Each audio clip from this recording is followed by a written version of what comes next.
events, matutulungan ka ng DigiField Tech Nation. Nag-o-offer ng free webinars like Research, Adobe Photoshop, Microsoft Trainings, Google Tools Training, and many more. Made by teacher for teachers. Katuwang ng mga guro. Join na! Do you want to gain knowledge and skills from upskilling events? Matutulungan ka ng DigiField Tech Nation. Nag-o-offer ng free webinars like Research, Adobe Photoshop, Microsoft Trainings, Google Tools Training, and many more. Made by teacher for teachers. Katuwang ng mga guro. Join na! Do you want to gain knowledge and skills from upskilling events? Matutulungan ka ng DigiField Tech Nation. Nag-offer ng free webinars like Research, Adobe Photoshop, Microsoft Trainings, Google Tools Training, and many more. Made by teacher for teachers. Katuwang ng mga guro. Join na!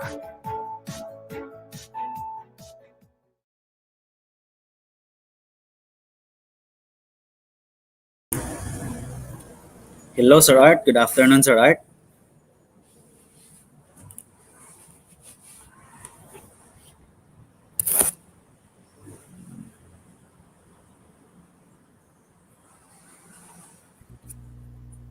Sir Art, good afternoon.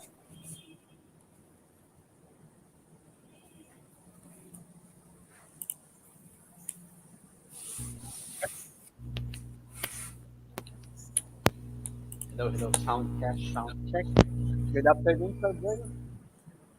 Hey, go ahead, sir. How about in my end, sir? Klaro po ba yung audio ko, sir? Yes. Yes, sir. Claro. Okay. Okay, so good afternoon to Ma'am If I Love Tommy. Thank you for joining.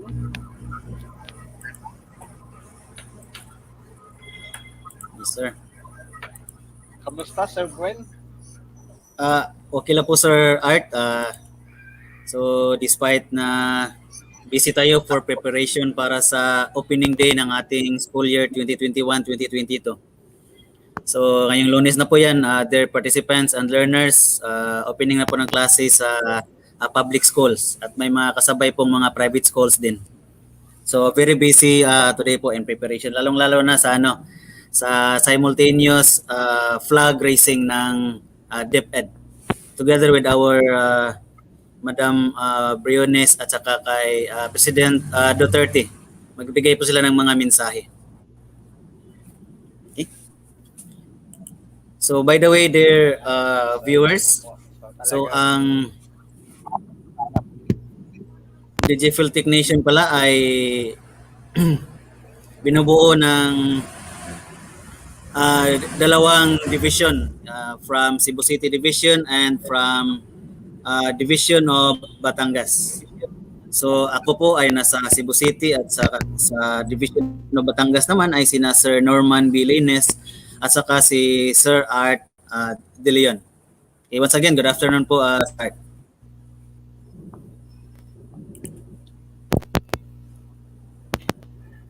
Okay. Yan, sir.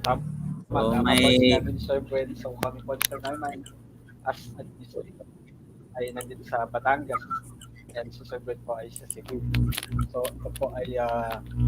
excuse me, Sir Art. Medyo may, gamay, may, kaunting problema sa audio nyo po, sir.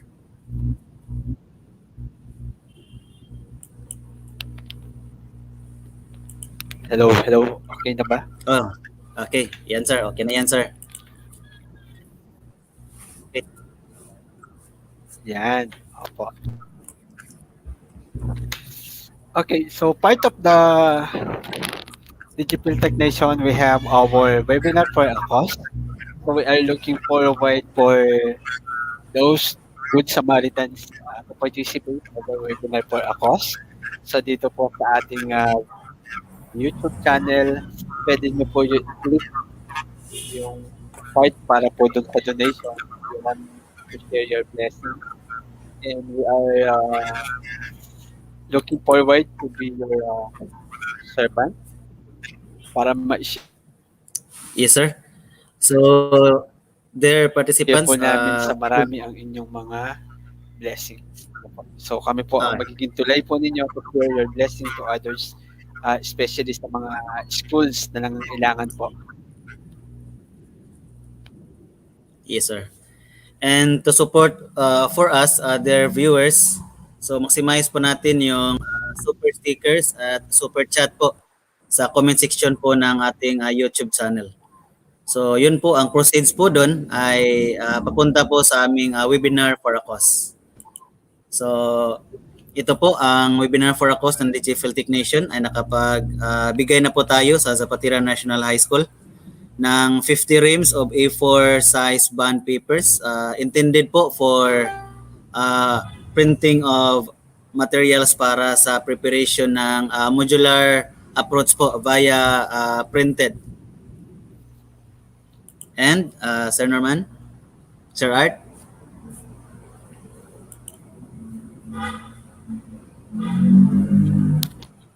Opo. Sa first batch po ng webinar for a cause na nakatulong po ang aming school dito sa Batangas, ang Lian National High School ng intended for the printing materials bond paper po.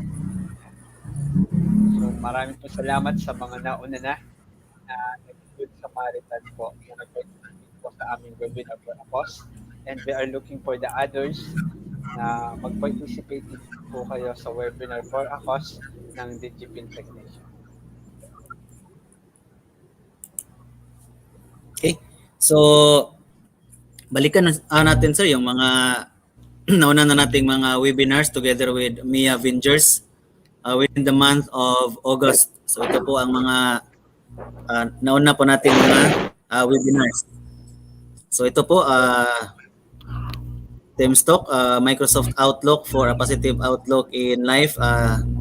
That was delivered by Sir Arian Edoliantes. And Sir Art. Yes. Okay, and we have another Maya discuss about the Office 365. We have Ma'am Edna Miranda. Yes, sir. From Division of Cagayan de Oro City.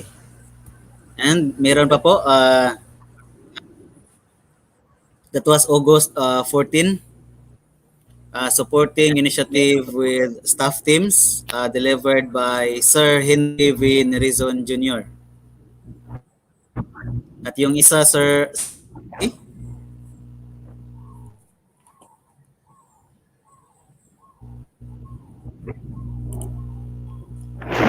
Okay, so a partner with Ma'am Heidi Garrido with the topic creating with a collaborative environment with the class team.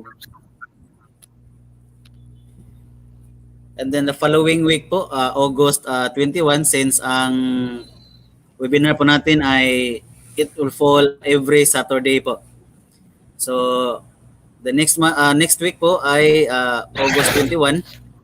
So creating authentic assessment using Microsoft Forms by Ma'am Serena V. Galoy. Ang isang topic po ay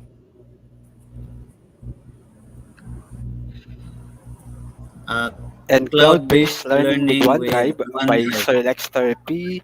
Bernardino.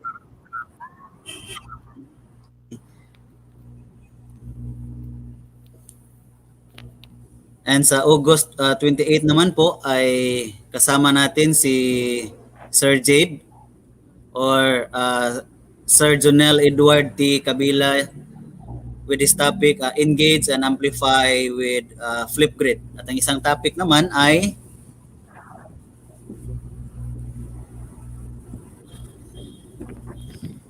getting started with OneNote by Ma'am Beverly Ann Nicola Sora. Yes, sir. And sinundan po yan noong September 4. So, unang topic po ay digital storytelling with Sway by Dr. Rosemary D. Bisha. Dalawang topic po ay And the second topic is riding the wave of Wakelet by Maya and Wakelet Ambassador Sir Michael Morelia. yes. So, yun po ang chip of Mia Vince. So, this afternoon, Sir Art, so very excited again para sa bago naman nating matutunan from the Microsoft. Ikaw, excited ka na ba, Sir Art?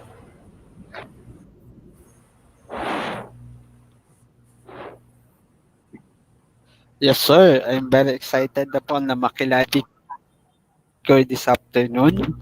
And our guest speaker is focused on Microsoft Word and Microsoft Excel.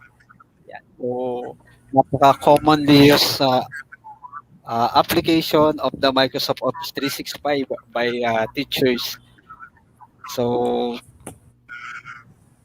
this time we are about to have an advanced picture of our Microsoft Word and Microsoft Excel. So, yung mga tips and tricks matututunan po natin this afternoon.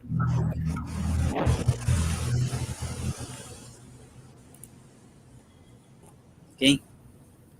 So again, ang speakers po natin this afternoon ay still galing po sa MIA Vengers po, mga Microsoft Education Ambassadors. Okay, so ang topic po nila ay MS Word Tips and Tricks by Ma'am Jade April J. Agang-ang, at ang pangalawang topic po, Sir Art, ay entitled Upskilling with the Microsoft Excel. Yan, with Sir Paulo de Guzman. Okay, si Sir Paulo F. de Guzman po ay Master Teacher 1 and ICT Coordinator, SDO Bataan, Microsoft Education Ambassador, and MOS Excel. At kay Ma'am Jade, Sir Art.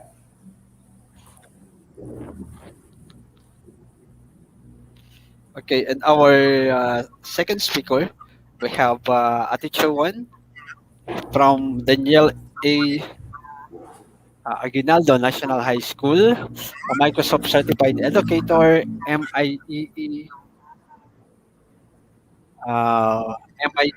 Fellow Philippine Representative for the Education Exchange, Sydney, Australia. Yeah. So, by virtual event, then a Microsoft Certified PowerPoint, Microsoft Certified Fundamentals. We have Ma'am Jade April Agang-ang. Okay.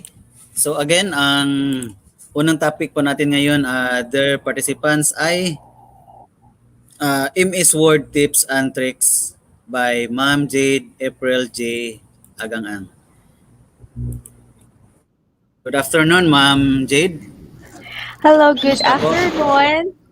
Sana narinig ba ko? I hope my sound is clear on your end. Yes na po. Hello, hindi ba yung sound ko Hello. dyan? And good afternoon sa ating mga viewers sa YouTube and Facebook Live. Magandang hapon po sa inyong lahat. And for this afternoon, also thank you Sir Art and Sir Benavides for that humble introduction. And thank you very much for having me here at DigiFeel. Sa hapong pong ito, ang pag-uusapan po natin ay Microsoft Word 2019 Tips and Tricks. And we will focus on accessibility and productivity. So most of what we're going to talk about are the basics.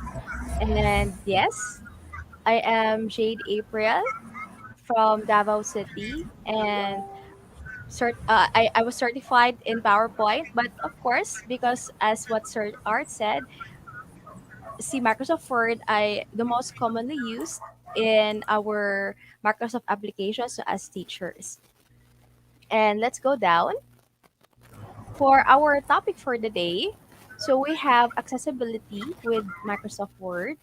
We will talk about Immersive Reader, Dictate, Editor, Accessibility Checker, and Translate. We shall create content with headings and navigation pane, which I know most of us or some of us teachers might be using it. And then we're going to convert Microsoft Word to PowerPoint. And then, if we still have the time, we could do co authoring and track changes using Microsoft Office Online. And then we're going to use Resume Assistant for those students who might be venturing a new career after college, or maybe some of us professionals might be venturing a new career after another, some other careers. All right. So, okay. So, let's start. Saan ba tayo magsisimula una? Okay, dito tayo sa ating activity 1. Just prompt me, sir, if nakikita pa rin yung aking screen. O exit ko na lang itong focus, ha. Okay. By the way, while I was presenting, I used focus para focus na focus tayo. Let me just go back. Ayun. So, okay pala tayo. Just checking. All right. So, you will be seeing my new document. Ang title po niya ay Activity 1, OMS Law and Power Law. So, I chose OMS and Power Law kasi ito po yung tinuturo ko sa school. Dito po tayo medyo forte natin. Okay, so what we're going to do now is we're going to do the following. Okay, we're going to insert background using Creative Commons because usually what we do is kumukuha tayo ng picture from different browsers.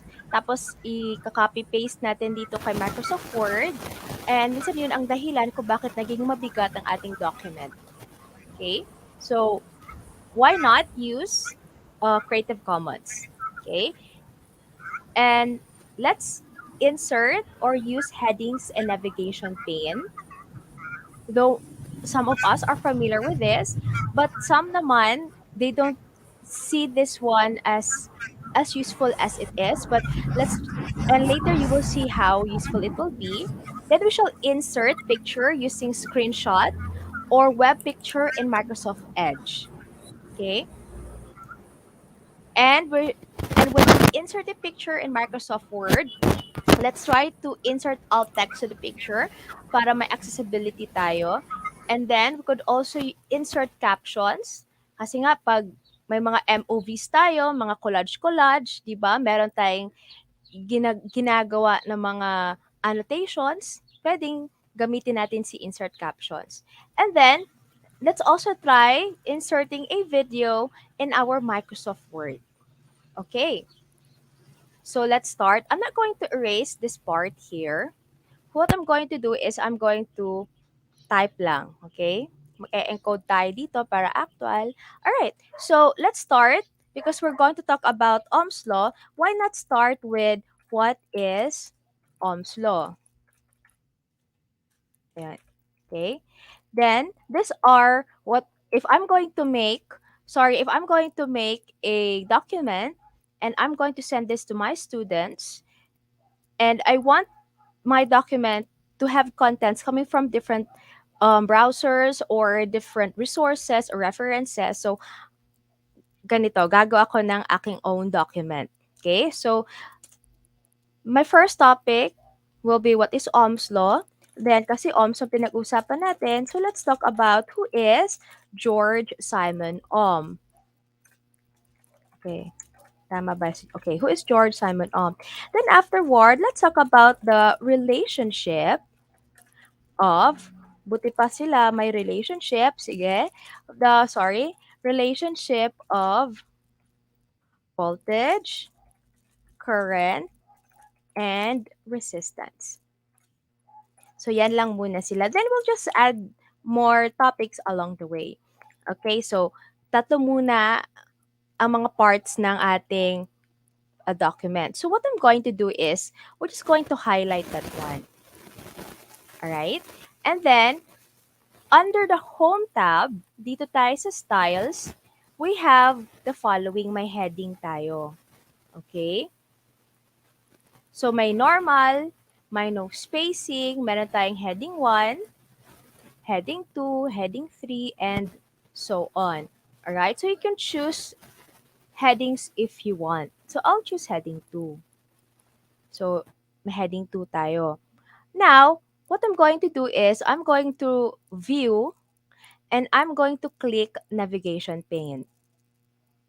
And when you see on your left side of your screen, meron kang ganito. Okay, Ohm's law, who is George Simon Ohm, and relation to a voltage, current, and resistance. So basically, what we are doing is easier navigation of your documents, especially pag masyado ng mahaba.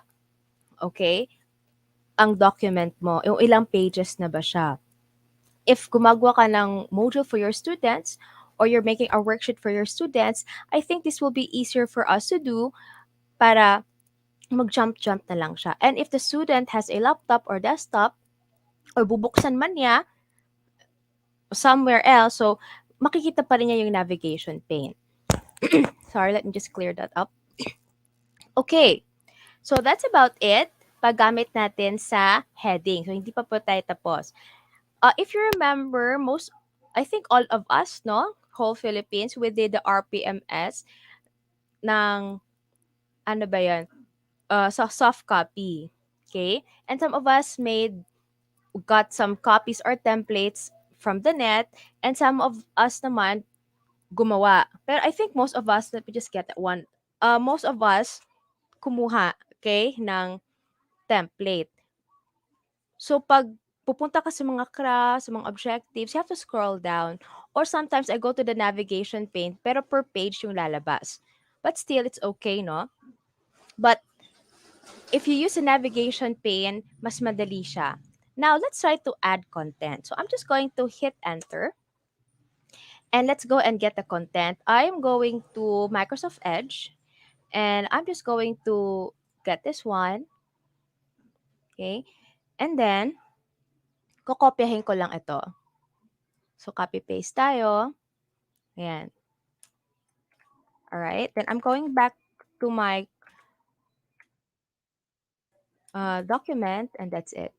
What I usually do is I highlight that one, then I click clear all formatting.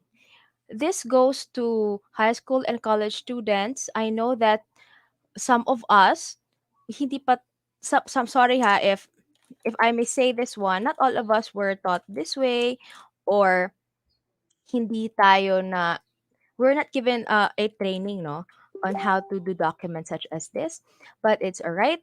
Okay, we are here. So I'm just going to cite down the reference. Okay, so what is Ohm's law? All right. So nakita mo, meron na tayong content. Okay? So we'll just make the content easier. All right, now who is George Simon Ohm? So I'm going to hit enter, and then why not, let's put a picture of George Simon Ohm. Now let's go back to Microsoft Edge, and let's go and look for a picture of George Simon Ohm.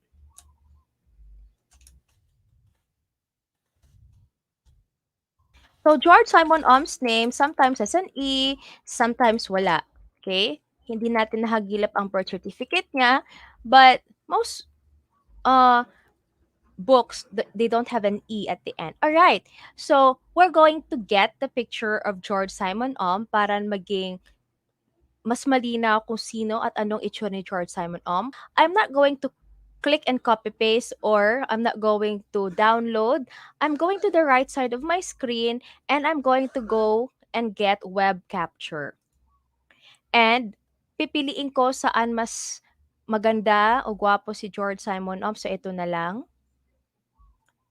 So, copy. Then I'm going back to my document. And I'm going to copy paste. Ayun. Sorry, I just need to clear myself. Ayun. So what we did was, I don't really like downloading pictures, videos on my laptop or my device because yun po ang dahilan kung bakit medyo humihina po ang ating laptop or ating device. At minsan may kasama pang hindi natin alam. So, I do web capture. But if you don't want to use web capture because you're not yet familiar, but now you're familiar because you're here, baka hindi ka pa gumagamit ng Microsoft Edge. So, gamitin mo na si Edge. In Chrome, wala, I have not seen that, but if you did, that's good. So, I'm just going to arrange that one. Baba muna natin Oh, sorry. That was wrong. Okay.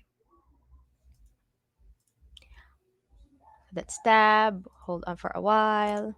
I-enter lang natin yan siya. Okay.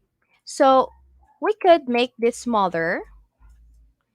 Now, there's also another way to use or to insert a picture in Microsoft Word without downloading it or without using web capture in Microsoft Edge. What we do is I open this up again. Then I'm going back to my Word document and I'm going to insert, and I'm going under insert under the illustrations group. I'm going to click screenshot and I'm going to click screen clipping. So basically, it's just the same with web capture. Okay? And then, kung ano yung binuksan mo na browser before you went to your document, ito yung lalabas niya. So let's choose another picture of George Simon. Ito para medyo classical. Alright, so that's it. Oh, I'm just going to click that there. And I'm just going to minimize that a bit. All right, so that's it. So when you insert a picture of something or someone, or when you put pictures here in Microsoft Word, you can do a right click, and doon sa wrap text, pwede mong fix position on page para hindi siya tatakbo-takbo, hindi siya pupunta kahit saan. All right, so let's go again. You click the picture, hit right click, and then go to wrap text. Under wrap text, what you're going to do is fix position on page. Para hindi siya tatakbo, hindi siya aalis, hindi ka niya iiwan. Alright, so what we're going to do next is we're going to do the accessibility feature of Microsoft Word. Baba natin yan. Okay. So, hindi pala natin pinangalanan who is George Simon Okay. All right. So what we're going to do is I'm going to click this picture and I'm going to right click and then lagyan natin ng insert caption. Ayan. So figure 1, or you could change that one. Hindi pala, sorry. That's it. Figure 1. Lagyan mo picture of George Simon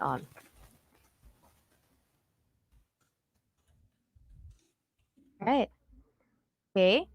Then click OK and it's gonna come out there.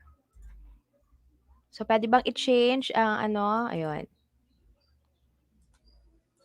Oh, you can't do that. Do you want to change can you make it to bold? Yes, you can. Do you want to change the font style and font size? Of course, you could. Okay, o pwedeng ganon. Alright, so picture of George Simon Now, another one for accessibility is you could also add alt text, which is an alt text will be read by your screen narrator for those students or learners who have difficulty in seeing, or for learners who have difficulty in understanding the figures that they see on the Word document. Alright. So, dito tayo. Ang isa, nilagyan natin ng caption. Ang isa, lagyan naman natin ng alt text. So, right-click that one. And dito tayo, edit alt text. Tapos, on your right side, lalabas a picture containing text person, old person. So we're not going to follow that. I'm just going to erase that. And then I'm going to put a picture of George. Let's erase the E. George Simon So George Simon is an Italian physicist. All right. Checking if I got it correct. All right. But you won't see it, unlike captions, you won't see it underneath. All right. Pag i-click mo lang yan balik doon sa edit alt text, makikita mo yan dito. But if you're going to use screen narrator for accessibility, so eto babasahin ni screen narrator kung ano yung alt text na nilagay natin doon. Okay. So who's George Simon? I'm just going to make that smaller. Oops. Parang sobra natang maliit. All right. So what we did was we insert a caption and we did an alt text. I'm just going to bring that up. Now, let's try to go back to Edge. And let's try to put a content, no? Who is George Simon All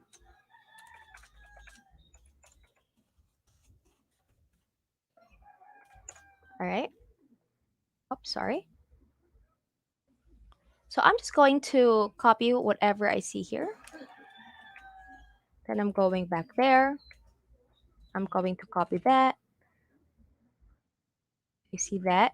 So as I said, what I do is I always highlight, then I go back to home, then I do the clear all formatting. Para hindi ko sorry.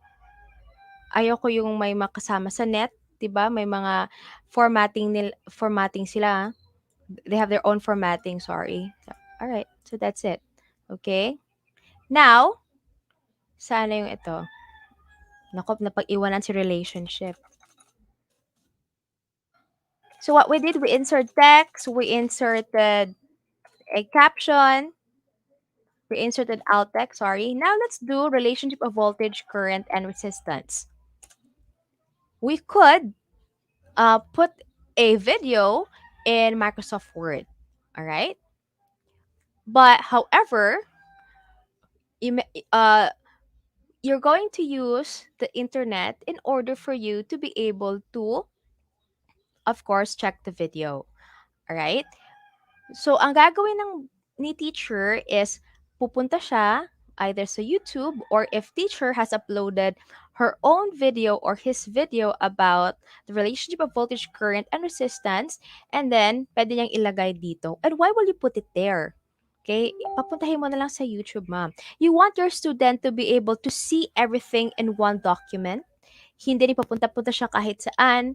All right, so everything will be in one document and it's easier for the student to see whatever the teacher wants him or her to study. So let's try inserting a video about voltage, current, and resistance. So let's go back to Edge. And let's go to videos. Let's type it here. It's relationship of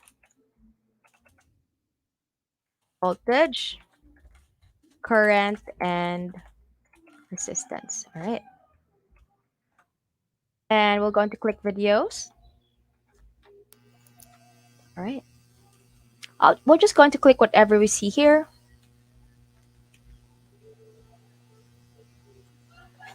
So it takes some time for a bit, but it's all right. In this video, we're going to talk about voltage.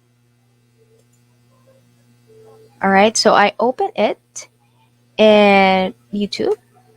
So what we're going to do here Have is... you been receiving customer complaints due to no, we're delays not. in shipping? No time to pick, pack, and ship out your order. All right. So I'm going back Voltage, as it's current, playing and there. resistance. So let's begin our discussion with voltage. What is... Let me go back to my document. And we're going to insert. And we're going to click media, online videos. And you're just going to insert your URL. So let's go back to the video that we opened in YouTube. Oh, what happened? All right. Control C, then let's go back. Then click online videos. And then insert that one and click. All right, so there it is. You can actually minimize that one. I know that some of us have Microsoft 365 and some does not. Uh, but however, the Department of Education is on its way of on the process of deployment our Microsoft 365 accounts. Then I would encourage teachers to use the Microsoft 365 account and use whatever features that Microsoft Word has. Kasi mas maganda, mas maigi no pag ating na-discover o ating na-explore kung ano mang naandito sa ating Microsoft Word. Alright. So, it might take time to play, but it will. Ayun. So, it's gonna come out that way and it's going to play so that student should be able to, I'm just going to exit that one. It might be eating my bandwidth.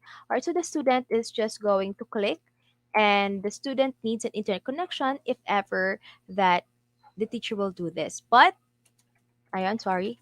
But it's part of the features of Microsoft Word. Alright. I'm sorry for that. Ayun. Okay. So, let's check. So if ever, let's just imagine that we did a long document and you're just going to click what is Ohm's law, then bababa ka naman, who is George Simon Ohm, and then baba naman, ayun. Okay, so it's easier navigation and easier for you to be able to go from one part of the document to another.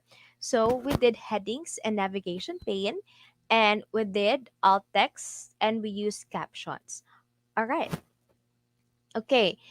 Uh, on your right side of the screen, we have editor. So for editor, makikita niya dito kung what are the things that needs to be improved in your paper. Are there spelling corrections? Are there grammar corrections? Okay. So for spelling, let's check that out. So hindi masyado naintindihan ni Microsoft Word kung ano ito, but it's alright.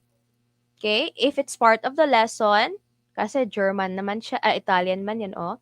So, ignore. So, ano pa ba? Then, if you see here, Microsoft did this accessibility also that you could hear, this is what we call speech to text. George Or Simon text Ohm, to, yeah. / German, Ek March 16, 1789 to July 6, 1854. All right. So, I remembered my alt text. I'm just going to correct that one. Peace on earth. I said here Italian. So, let's just change that one to German. It was Andre Marie Ampere pala ang ating Italian physicist. So, German physicist. So, that's corrected. I'm corrected by Edge. All right. So, that's how we do editor. So, may spelling corrections pa ba? So, we just ignore that one.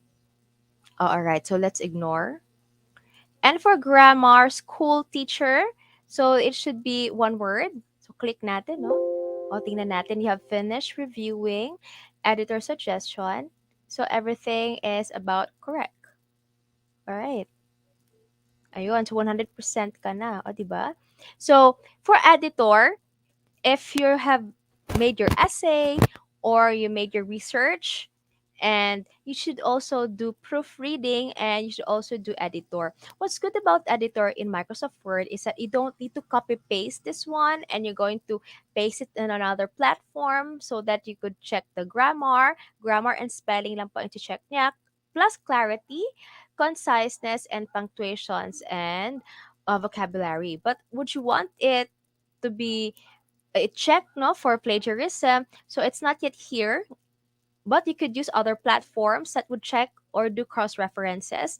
But we also have another platform outside the company that does that. Okay. So that's about it for inserting videos, doing alt text, and inserting captions. Uh, madali lang ang ating paggawa ng ating navigations. Okay? Again, let's do a short recap before we move on to our next topic. So, what we did was the titles. Etong what is Ohm's law, who is George Simon Ohm, And let's go down. Relationship of voltage, current, and resistance. You must be able to use the different kinds of heading, heading 1, 2, or 3, so that you can use the navigation pane. Okay? Pag hindi ka gumamit ng mga headings, hindi po lalabas dito sa navigation pane. Alright? Pag wala kang ginamit na any heading, hindi po lalabas itong word na heading dito sa navigation pane. Pages lang po ang lalabas niya. Alright? So, if you want to use this one, you have to use the headings here, right over here. Okay. Now, another one, I'm just going to click that X over there. Now, for example, ito. So, usually ginagawa natin is prepared by, no? Okay, so, example, we are done with this document and we place there prepared by. All right. So, susulay ka na buong pangalan mo. Okay. Why not if you just type an initial and Microsoft Word will fill in for you. For example, JA, hit enter. Oh, sorry, sana yon. Okay. So, let's play a little bit. Prepared by, ang gagawin natin is this. What we're going to do is, we're going to autocorrect or we're going to do filling in autocorrection of names. Ibig sabihin, we're going to use initials and then si Microsoft Word na ang mag-autocorrect nun. So let's go. I click File. Then under that one, we're going to click Options. And under Options, we are going to Proofing. Then we'll go to Autocorrect Options. And ito po ang lalabas. We have a dialog box. I'm not sure. I hope it's clear there at medyo malaki siya. Okay. So what we're going to do here is this. So I'm going to type in, wag na lang aking name, no? Juan de la Cruz. Ayan. And then we're going to assign initials for Juan de la Cruz. Let's say JDC, or Juan de la Cruz. And then we're going to add that one. And then we're going to click OK. Sorry, I think it's, ano ba, earthquake. It's alright. Okay. Parang nag-shake. But anyway, let's continue. So, we did JDC. Alright, so JDC. Okay. And if I hit enter, sana, ayun, naging Juan de la Cruz siya. Ibalik natin, walang kukurap. So, prepared by, baba na lang natin. Alright. Ito tayo sa prepared by. So, we use the initials of Juan de la Cruz and his initials are JDC. So, JDC. Then, we hit enter. Ayun, Juan de la Cruz. Please be reminded also na kung ano yung initials, it's in all caps. So, all caps dapat i-type natin. Pero pag small caps naman, so walang lalabas. Okay? So why will we do this one? Assigning initials is easier, especially if you are the secretary of your department or you're the president or secretary of your, let's say you are a student and you're always been asked by your teacher or your group or organization to make letters. At para hindi natin malimutan ang title, ang full name, so ilalagay natin doon. Okay, let's go back again to File and More, and then Options, and then Proofing, and then Autocorrect Options, and let's try to add. For example, si Juan de la Cruz, K-I-PhD. Ayun. Okay, at parating nalilimutan natin na PhD siya plus LPT pa siya. Alright. Okay. So gusto niya talaga na yan buong pangalan niya, pati titles or labels are there when you want this person to sign the paper, alright, that you made. So lagyan tayo ng JDC, pagkatapos lagay mo ng P, lagyan mo ng L. Ayun. JDC. But what you're going to do is you have to remember the initials that you assign the name to para hindi ka makalimot. Alright? But this is just a hack. JDCPL. So, add natin. So, okay. Sana yon. Okay tayo. So, let's see. JDCPL. If we hit enter, ayun, lalabas. Juan de la Cruz, PhD, LPT. Alright. So, if you want to do initials such as this, you could assign initials, sulat mo lang, or ilagay mo sa sticky note, which will be saved na across your devices because it's under Microsoft OneNote, or you can either use a notepad in our Microsoft Office. Alright. So, we have assigned initials. Clear? Alright. I hope it's clear there on your end. And what we're going to do next is I'm going to just control SS1 because I'm going to exit from here. All right? Simple lang ito. Parang pang high school and college lang. Para alam natin ano ang gagawin. All right. So what we're going to do next is we're going to my document. Ayun. So here, we are going to use Immersive Reader. Okay. First, we're going to use Immersive Reader that is here in our Microsoft Word offline. So, Microsoft Word has its accessibility feature for students who are dyslexic or for students who have difficulty in pronouncing, reading, or identifying the sounds of a certain letter. So, let's start with this. Even kinder, preparatory, elementary, high school, even college, we still have students who struggle to read, and that's quite sad. That's why personally I advocate literacy and numeracy in the English language. So let's start with this. We're going to let the Word document or Microsoft Word read whatever is in the document. Okay, so let's start. So this is a prepared document and the Hummingbird. I thought of using the Hummingbird because I always see a hummingbird here back at home. So because we have lots of flowers. So hummingbird is ano, marami siya no, kahit dito sa Philippines and even in Davao City. So minsan nandiyan lang yan siya sa ano, paligid. Sabi nila if there's a hummingbird, there's a fairy. Pero you know, myth. All right. So but I love hummingbirds. Okay. So how we're going to use Immersive Reader in our Microsoft Word. So what we're going to do is we're going to view and then we're going to click Immersive Reader here. Right? So Immersive Reader, ayun. But later, you will see the difference of using Immersive Reader in Microsoft Word offline and in Microsoft Word online. So what we're doing now is we're using Microsoft Word offline. This uh read aloud is can be used offline. Okay, so what you can see now in your screen is that whatever is the font size and font style of your document, hindi natin siya mababago dito sa ating immersive reader or read aloud in your Microsoft Word document. But we can do the following. Column width, you could make it very narrow, para siyang poem.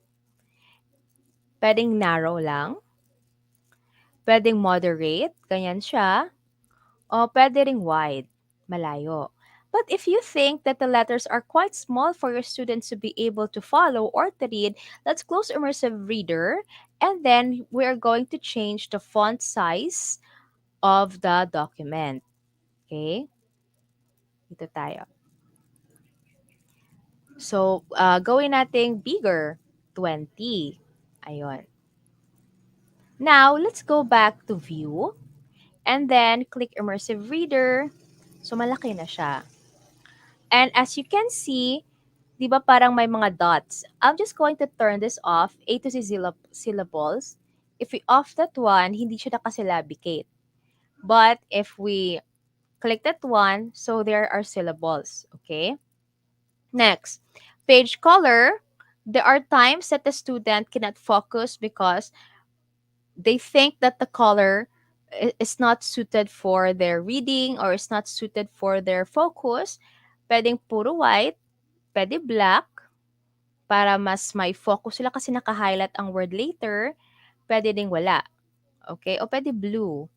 Pero kung saan ba yung gusto ng bata, I'll just choose teal. Alright? And then, let's go to the text spacing. So, yan ang text spacing niya. Alright? Pag ganito ba, will the child be able to read properly or will the child be able to focus? Or if not, ikaw na estudyante ka, mas okay ba ito? Because there are students, even me, mas madaling pag binabasa ko, pagkatapos naririnig ko rin at the same time. So that's how I learn. Sometimes I just skim and scan, then go back to the document, and then I go to the serious reading. Okay? All right. So let's try to read aloud. The Eh. hummingbird. Ayan. Hold on. Let's go back there. I'm going to click the speaker icon and then we can actually change the reading speed. We have the voice selection. You could choose David, Zero, or Mark. And you could make it fast or you could just make it slow. Alright? So wala siyang measurement unlike doon sa Microsoft Online that it's graduated and you would know which to go if it's fast or if it's quite slow. But for now, I think this is a bit slow. Alright? And let's start with the word the. And I'm going to click play. The hummingbird. What is a hummingbird? Hummingbirds, which are tiny, colorful, thin-beaked birds, get their name from the humming noise that occurs when they flap their wings very fast. All 350 species of hummingbirds are natives of the New World, North and South America circa the early 16th century during the European Age of Discovery. All right. Now, let's try a different voice. Let's go to 0. And let's try to change the speed. And let's start with the word fun. Fun Hummingbird Trivia. From distinctive physiological features to intriguing migration patterns, the following facts will get you acquainted with the world's smallest birds. All right.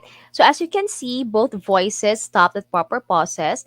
Pag may may period, pag may comma, so they did the proper pauses. All right.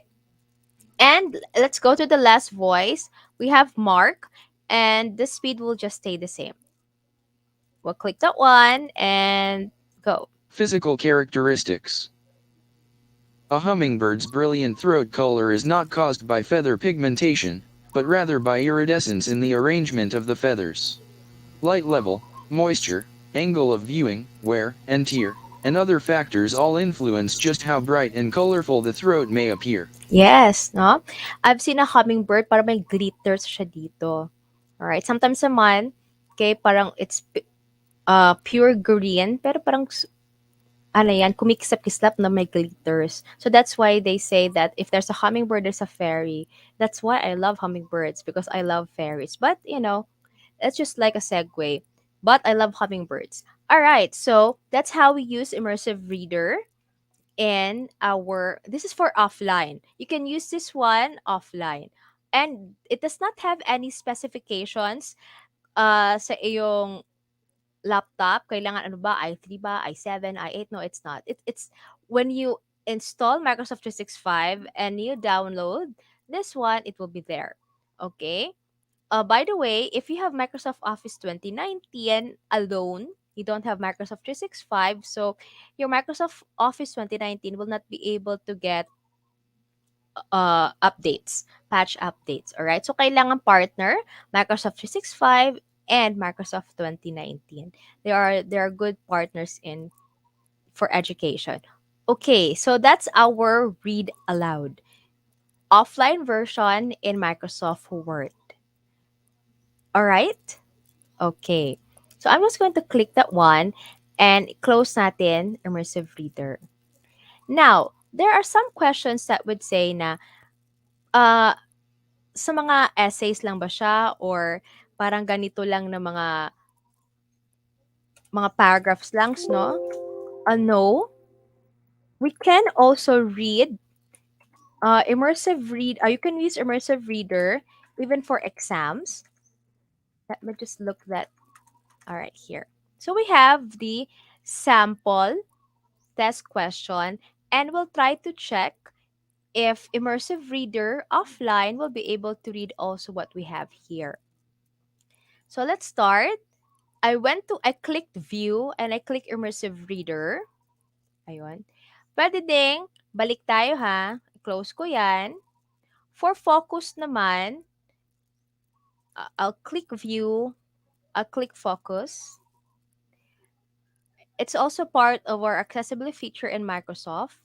And then, I'm going to click immersive reader. So, ganyan siya pag nasa focus. Okay? Pag nag-change siya ng kulay. And then, immersive reader. Ayun. See?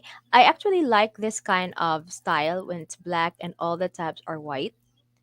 Hindi siya masakit sa aking mata. Okay, so let's try to read this one. Let's read aloud.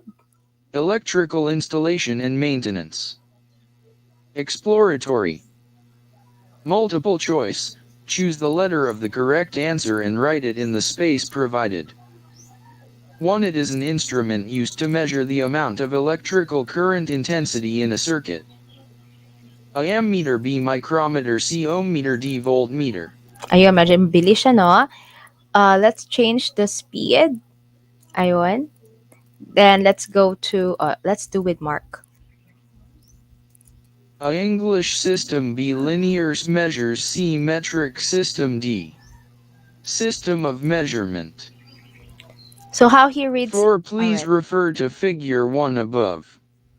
How many convenience outlet you have seen in the house wiring plan?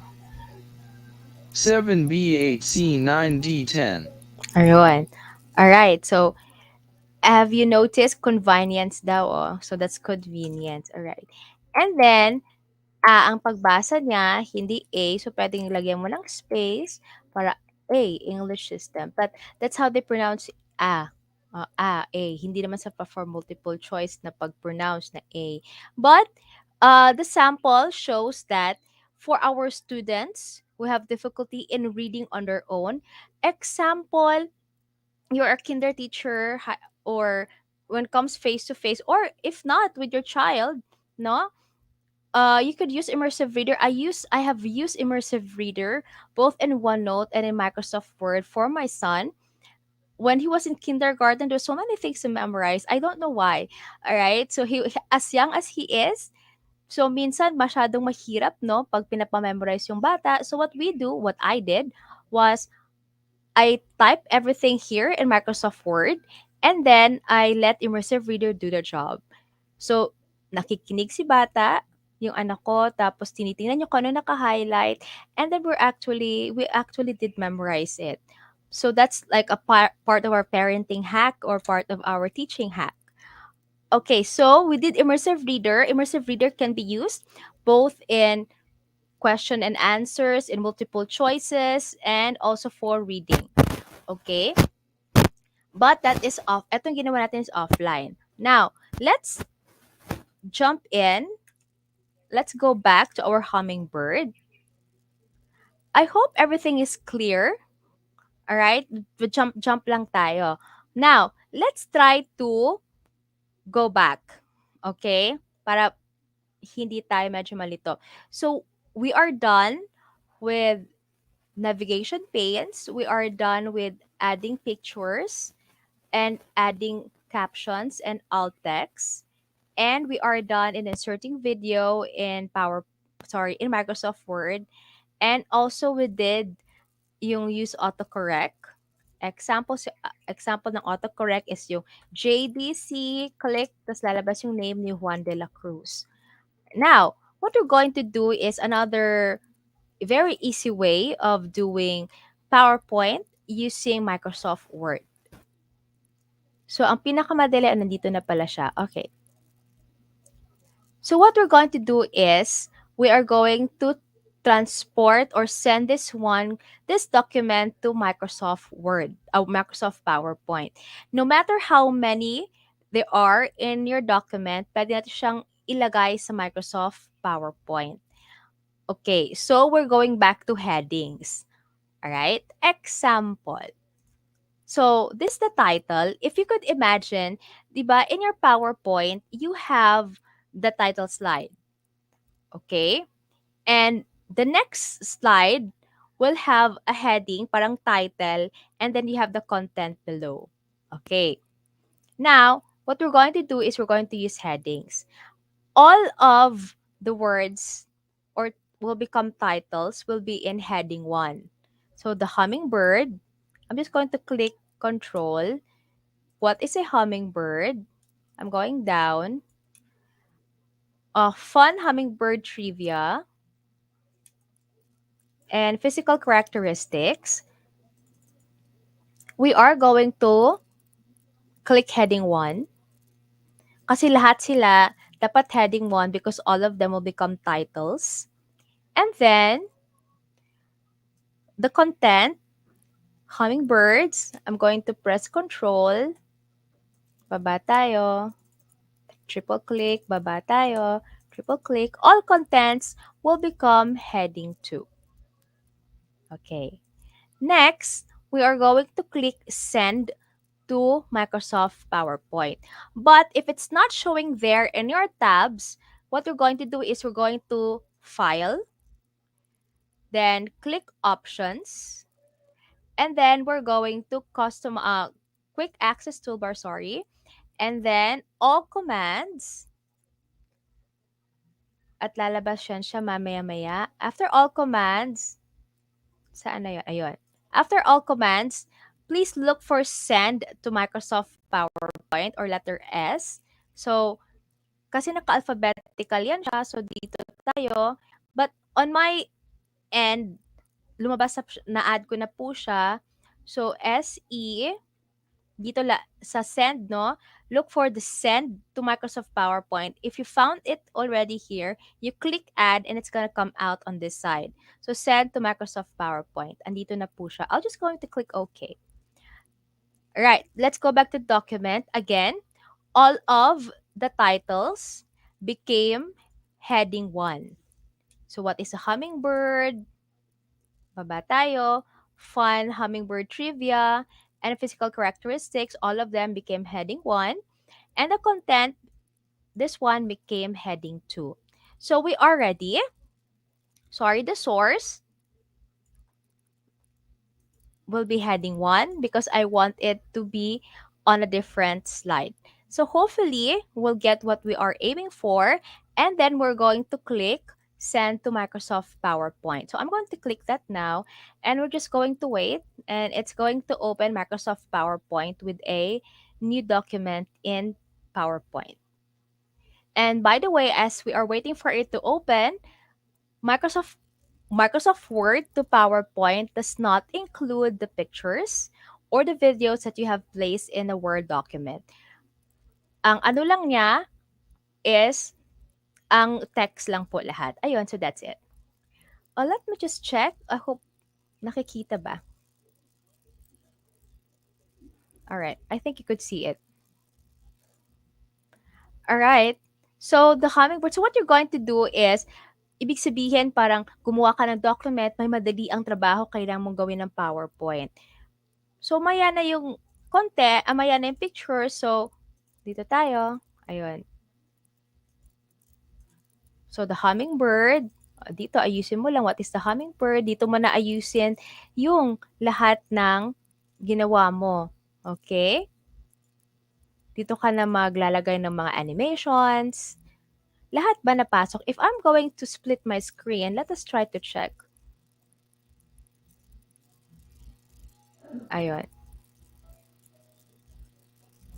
Let us try to check if everything that we place from the Word document is nandito. The hummingbird, nandito po siya. Let's click to the second slide. What is a hummingbird? Walang labis, walang kulang, hindi po nadagdagan the hummingbird which are tiny in color. Okay. Next slide. A fun hummingbird trivia. Ito po yun sa baba. Ito po siya, fun hummingbird trivia with the content. Then the fourth slide, physical characteristics. Ayun. There, there it is. Then, source. Ayun.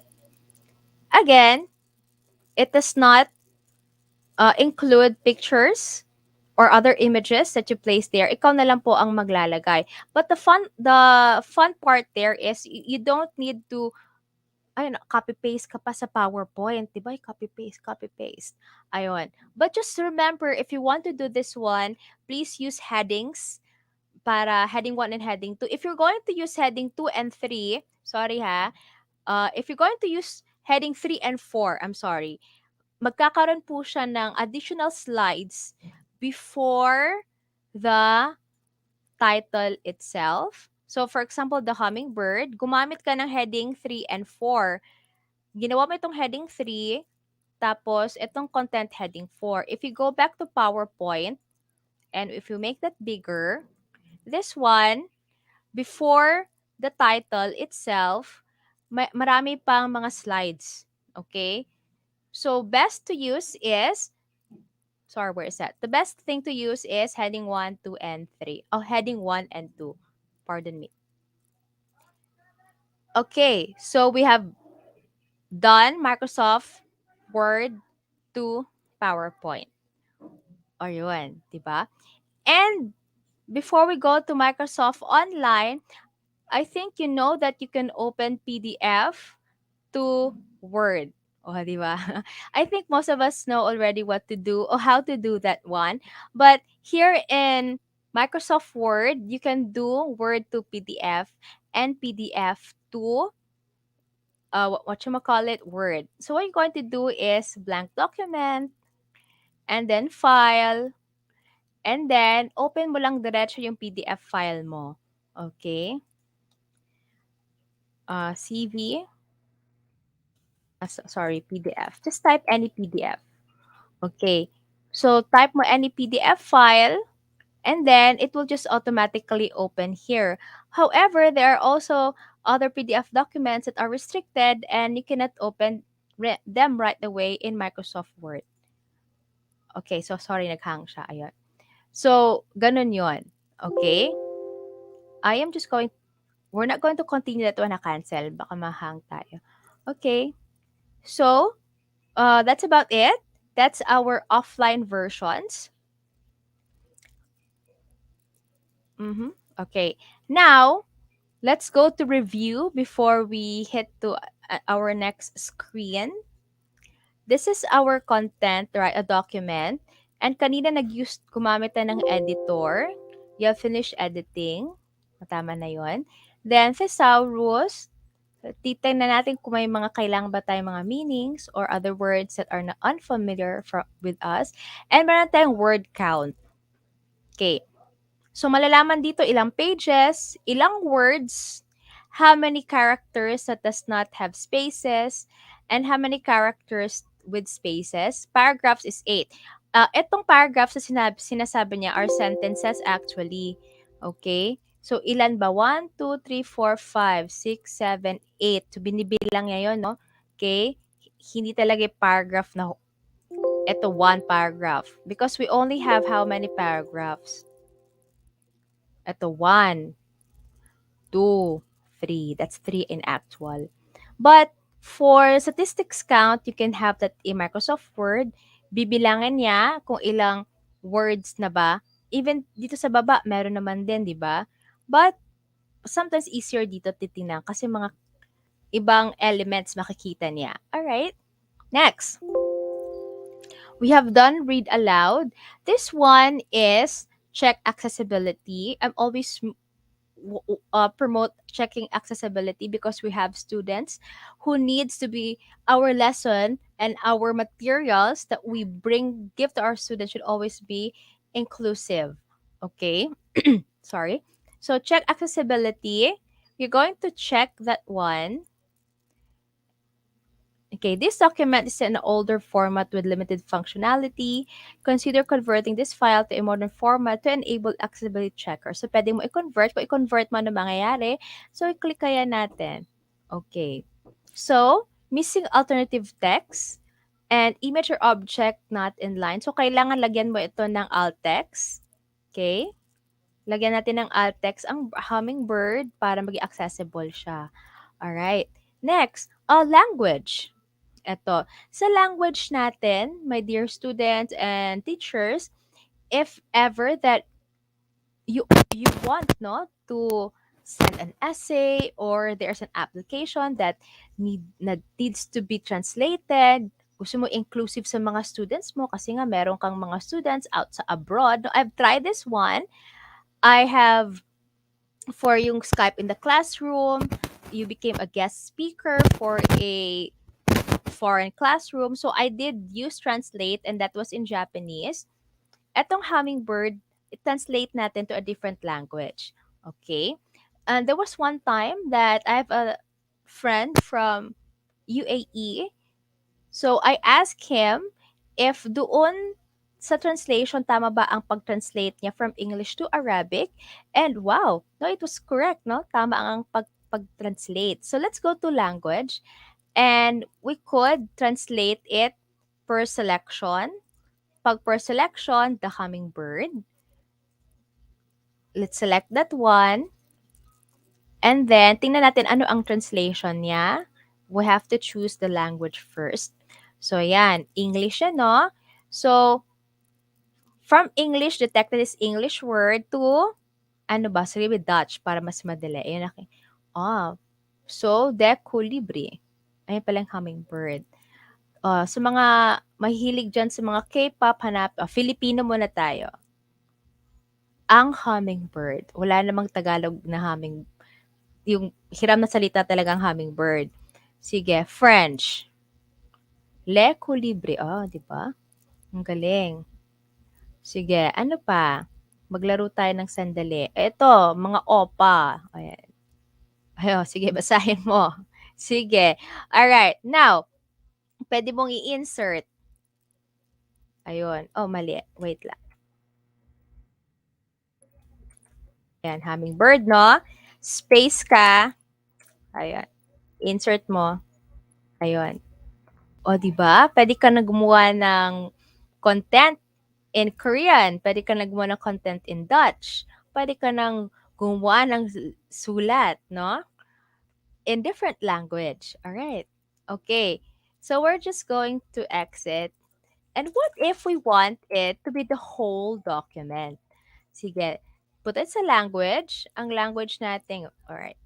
Language natin, translate as a document. Ibig sabihin, whole document. No need to highlight it. Okay? Sige, auto-detect. From auto-detect, that is English to Korean. So, let's translate it. At pabasa natin kay Jimin sa mga Blackpink dyan. Sige. Tama ba? Hindi natin alam, no? Pero na-translate niya to whole document. Okay? Saan ba yung original document? Nandito po. Sana yun? Nandito.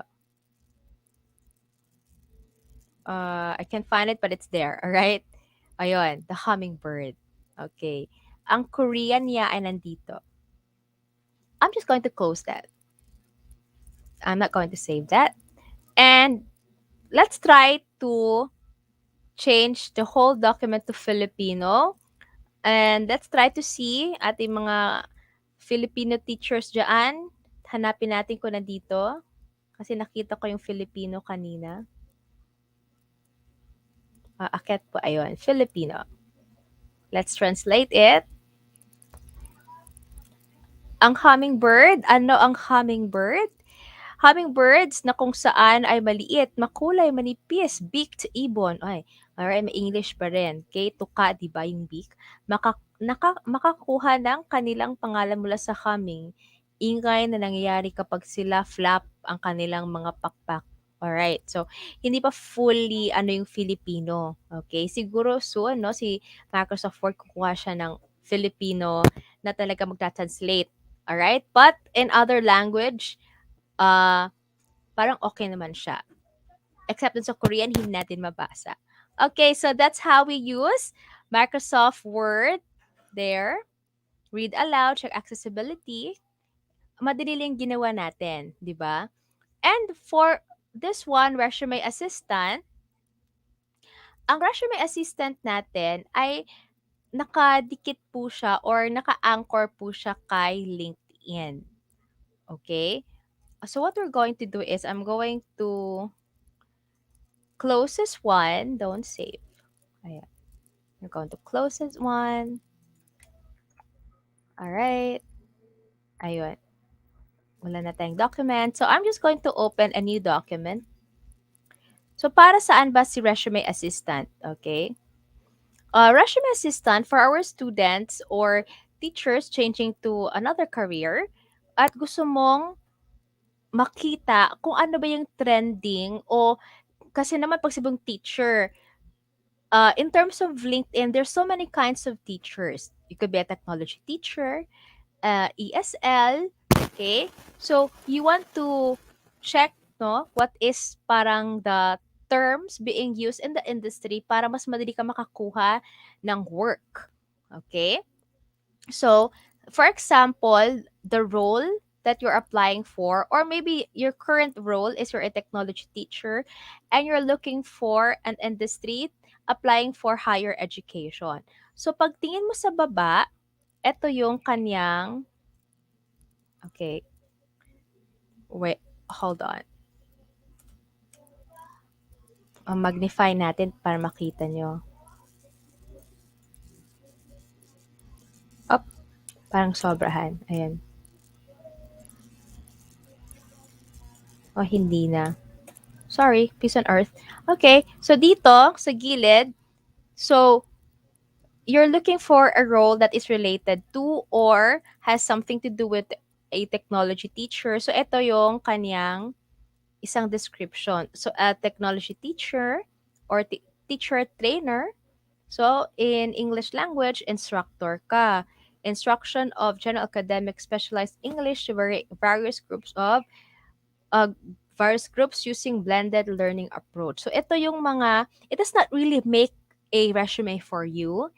It's a resume assistant will help you how to make a good resume with good descriptions and would lead you to or would help you land a good job. Okay. So, ito yung mga resume assistants natin. Okay. So, top skills for technology teachers. So, these are like suggestions on how will you sell yourself. This is according to LinkedIn. And as teachers, mas magandang may LinkedIn account tayo or students, mas madaling makakonect doon and people are yung less chatty. Unlike sa Facebook, kung bigla ka lang ito-chat, hello ma'am. Alright, may benta-benta. Alright, but in LinkedIn, naka-filter. Okay? At mas madali ka makaka-connect sa mga taong pare-pareho kayo ng tremble, o 'di ba? Mga education technologists, those who love Adobe, Microsoft, yung mga may mga ganong background. You can get to be connected with them because LinkedIn will also connect, or suggest. All right. So we're done with that. What we're going to do now is I'm just going to show you quick how we use Microsoft Online. So I'm going to exit here. Don't save. And we're going to exit the PowerPoint. Okay, so we're back. I'm going to here. Right. So I hope you could see. Let me check. All right. You're seeing now my OneDrive. And there it is. And for Immersive Reader, let's check. So we are going to compare Immersive Reader, the offline version, and Immersive Reader, the online version, using the same content, the Hummingbird. Not all of us are using Microsoft Online, pero mas madali siya when you will share it to others. Okay. All right. So, the Hummingbird. Dito tayo sa view. Same, di ba? Okay. So, we're going to click view. And we're going to click Immersive Reader here.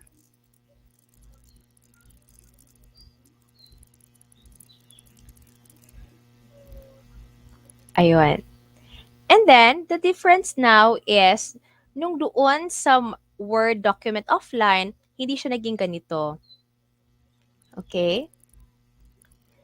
Now, we're going to look at everything on the right side. Itong dalawang A, we call that text preference. Meron tayong text size, small, or bigger, or in between. Okay. Now, we can increase the spacing or decrease the spacing. And we could change the font style, either Calibri, Sitka, or Comic Sans. And then, also the same, no? Doon sa ating Word document offline, you could change the theme of your Word document. More colors pa. Let's try the black one. O, ganyan mga itsura niya. Okay? Now, what I did this with my grade 7 and grade 8. And para meron silang participation, I let them choose the color. Anong kulay gusto mo? Grade 8 na yan, ha? Sige. Ito, ma'am. Tuturo-turo sila. Next, show source formatting. Pwedeng wala, pwedeng hindi. So, but I choose that one. And then, let's go to our grammar. We have the grammar tips. I'm going to click syllables. Ibig sabihin, nakasyllabicate na po ang ating words, katulad din sa offline. And then, teachers in English or teachers who are ESL. Pwede tayo sa nouns. We could determine the colors of, the parts of speech, no?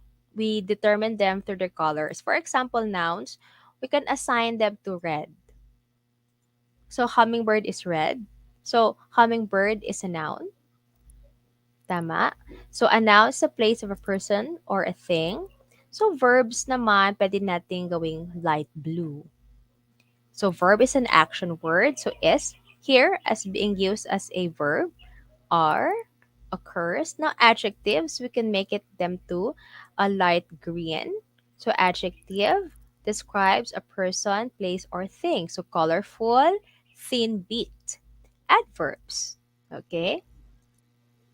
So, adverbs is brown.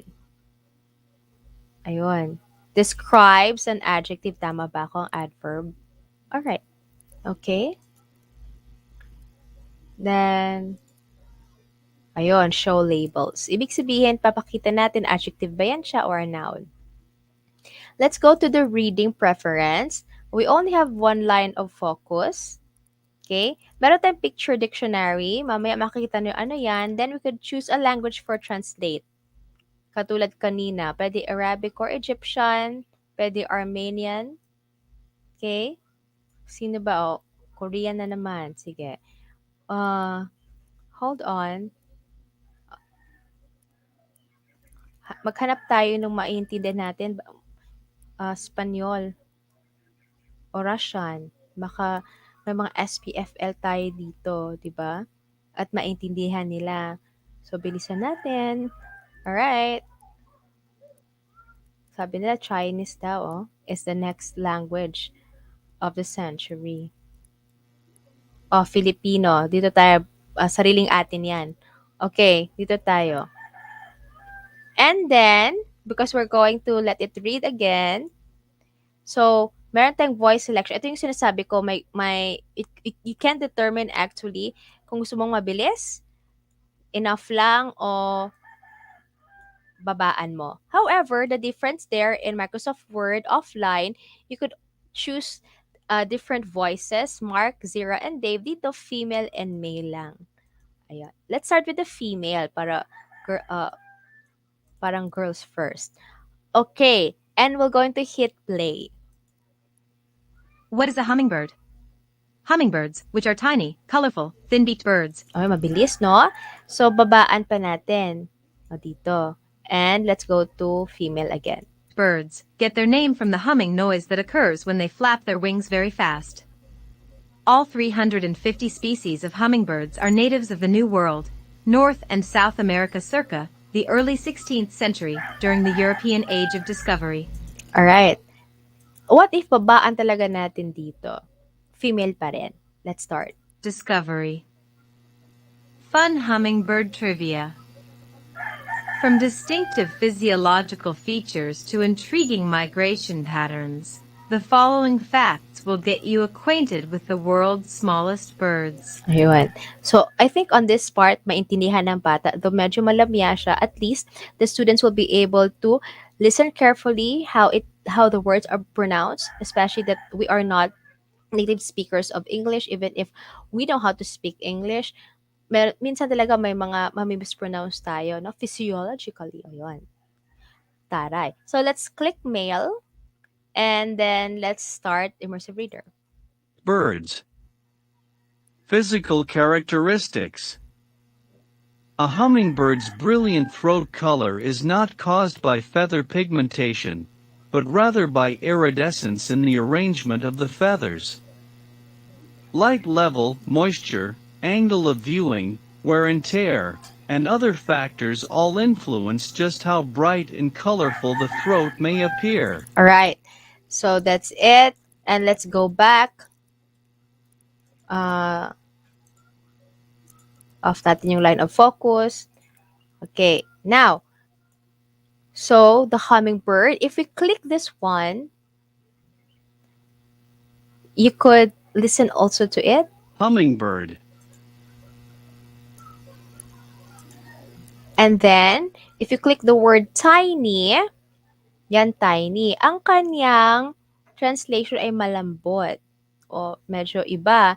But in the picture dictionary, tiny is dapat maliit, di ba? Ayun. So, tiny, maliit. So, ganyan, tiny. So, we compare this yellow ball to the bigger ball. So, it's tiny. Okay. Ito, birds.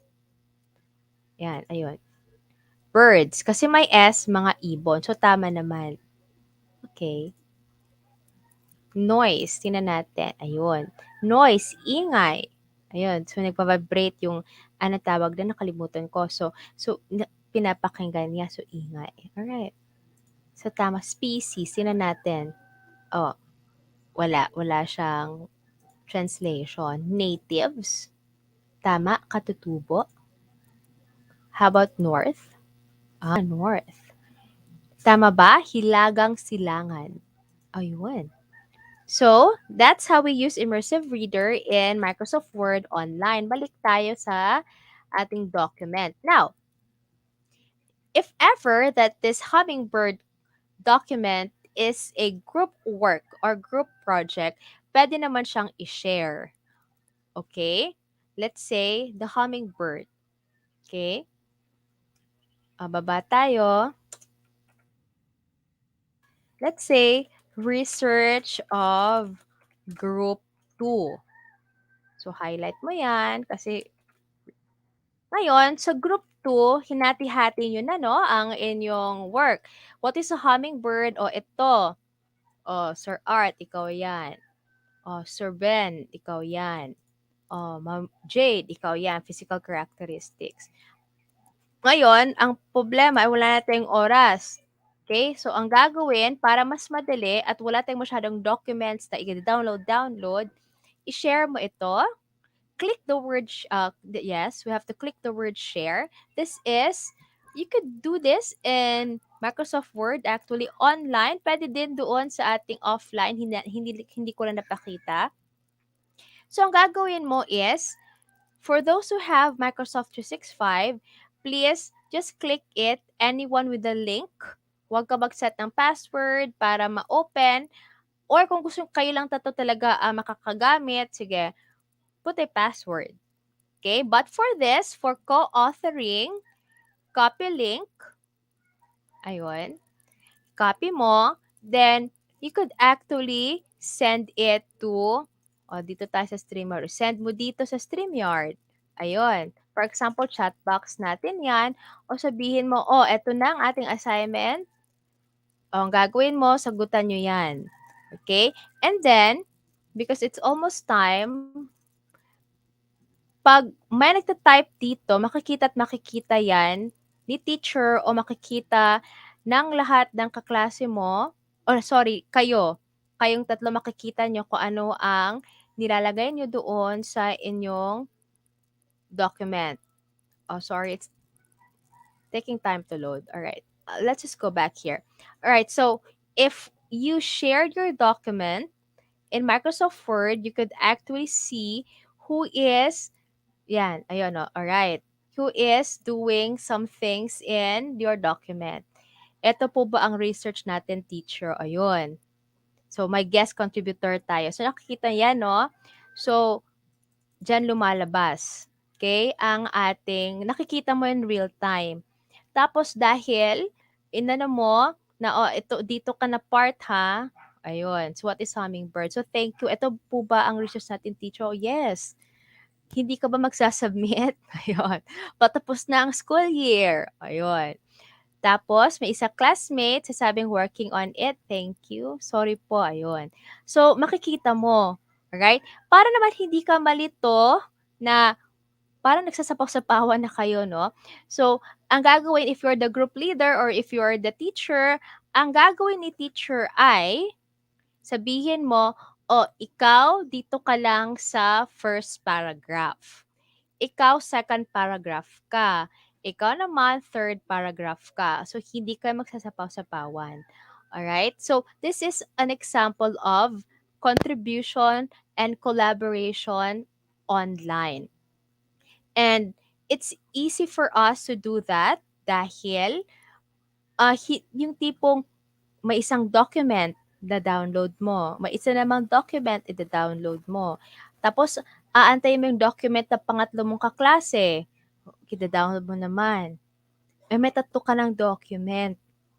So, paano mo i-consolidate yun? Alright? So, it's quite difficult, but if you use online, then, in the long run, ganito po yan, ha?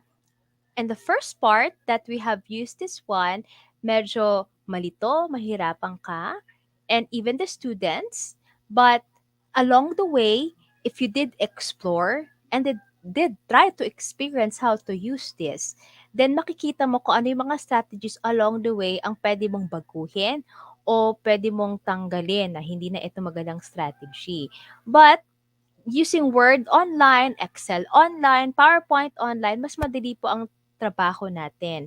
Okay? Yun nga lang po, magkakaano tayo sa internet, pero kung kukunin nyo at gagamitin nyo ang internet nyo through the smart, no? SIM na galing sa DepEd at alam ko magagamit nyo yon at ginagamit nyo na, at least, no? Maibsan po ang problema natin sa internet connection. So, salamat DepEd sa inyong SIM, pa-SIM sa smart. Okay, so that ends our Microsoft Word tips and tricks. Those are just the basic, no? Masyadong basic lang talaga yon. We are promoting Immersive Reader for your students, for our reading coordinators, and for teachers, use co-authoring, yung ginawa natin bago lang, para mas madali ang ating pag-consolidate ng mga documents. And don't forget to use navigations para mas madali po sa ating pag-navigate within our Word document. Alright, so I'm going back to StreamYard. And I hope everything is clear. Saan na ba yun? So, I'm just going to exit everything here. Or by the way, sorry, this one is Insert 3D. You could insert 3D models from your Word document. So, punta ka sa Insert. Sana yon? Sorry po. Punta ka sa Insert. Dito po sa 3D models. Okay? Tapos, dito po sa stock, sa this device or stock 3D models. Okay? Ito namang si dinosaur, nakatingala siya kasi may may lumilipad-lipad na eroplano, pero pwede mo naman siyang patakbuhin. Oh. Bago ako umalis, patakbuhin natin ito siya. Ayun, yan siya, di ba? Punta tayo sa 3D model. Tapos, scenes tayo. Scene 1. Ayun. Naku, takbo ka na. Ayun. Oh, sabi ng dinosaur, saan yung module ko? Ito. Ayun, parang may nilalapan na. Parang may kinakain na ang ating dinosaur. Scene 3. Ayun, nakatingala siya. Ayun, galit na galit. Scene 4. No, ayun. ano ka na, natamaan ka na ba? Ayan. Okay. So, these are just samples no, of our 3D model. The first time that I show this one to my students, tuwang-tuwa sila, ano? Sabi, ipakain mo yung ano, ma'am. Lagay daw ko ng aso, pakain ko, di ba? Tinuruan ka pa ng mga bata. Anyway, thank you very much. So I hope you have learned even a bit from my presentation, and thank you for having me. Did you feel? Okay. Pakain na yung baka. Nako, what if totoong buhay, meron tayong ganito.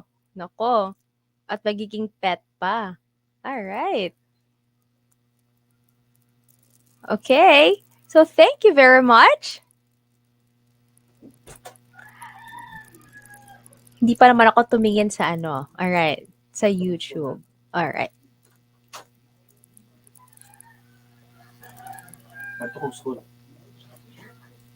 Alright. So, thank you, Sir Benavides and Sir Art. Saan ba yung StreamYard? Ayun. Nawala ako. Okay, thank you very much for having me. And later on, tama ba ako, sir, magbibigay tayo ng codes. Send ko na lang kay sir ang codes para sa mga ating manonood ay meron po kayong international certificate from Microsoft.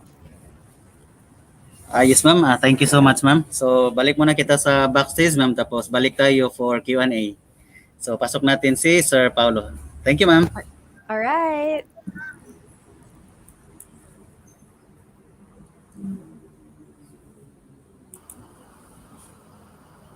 And dear participants, ang sunod na speaker natin ay walang iba kundi si Sir Paulo or Tutor Pau. Good afternoon, Sir Pau.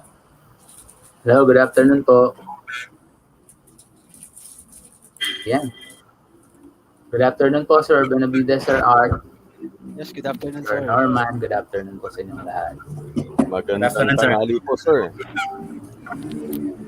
Medyo malakas po yung ulan dito sa amin sa Bataan. Ano? At madilim. Nakakatakot na baka biglang mag-brown out at bigla po akong mawala sa session.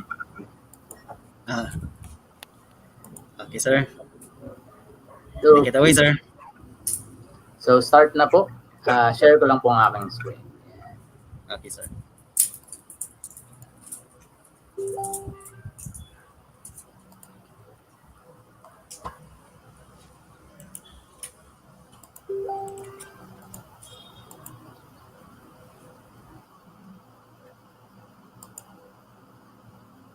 Ayan. Again, good afternoon sa lahat mga taga Digital Tech Nation. Ayan. So again, ako nga po pala si Paulo F. De Guzman from SDO Bataan. Isa rin po akong Microsoft Education Ambassador and also passing the Microsoft Office Specialist Excel. Ayan. So ang i-share ko po sa inyo, alam ko po kasi yung Excel ay gamitin nating mga kaguruan. So, ang i-share ko po sa inyo ay yung sa tingin ko pwede nating magamit. Baka lang po na hindi nyo pa siya nagagamit. Ngayon, sa dami na nating training na hinatinan. So, this time, I'll just share this again to all the teachers in the Philippines, no? Lalo na in public school, yung para makatulong sa pagpapadali ng ating mga tasks na ginagawa, especially reporting. Okay? So before I start my presentation, niimbitahan ko po ang lahat.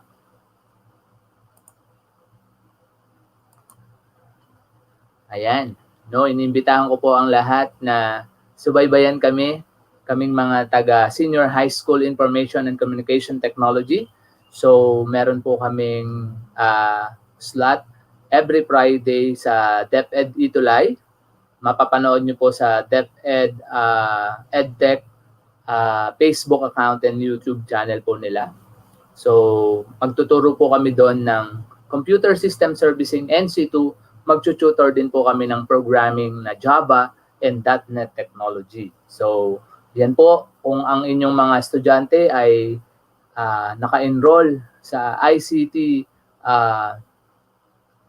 strand and with specific specialization ng computer system servicing and programming, maaari nyo po kayong sumubaybay sa aming time slot na every Friday, 9 a.m. to 9:40 for grade 11 student, computer system servicing NC2 with Tutor A. Ayan. So, kami pong mga tutor ng Bataan ay nagkataon lang po na puro kami taga-Bataan dito sa ating senior high school ICT.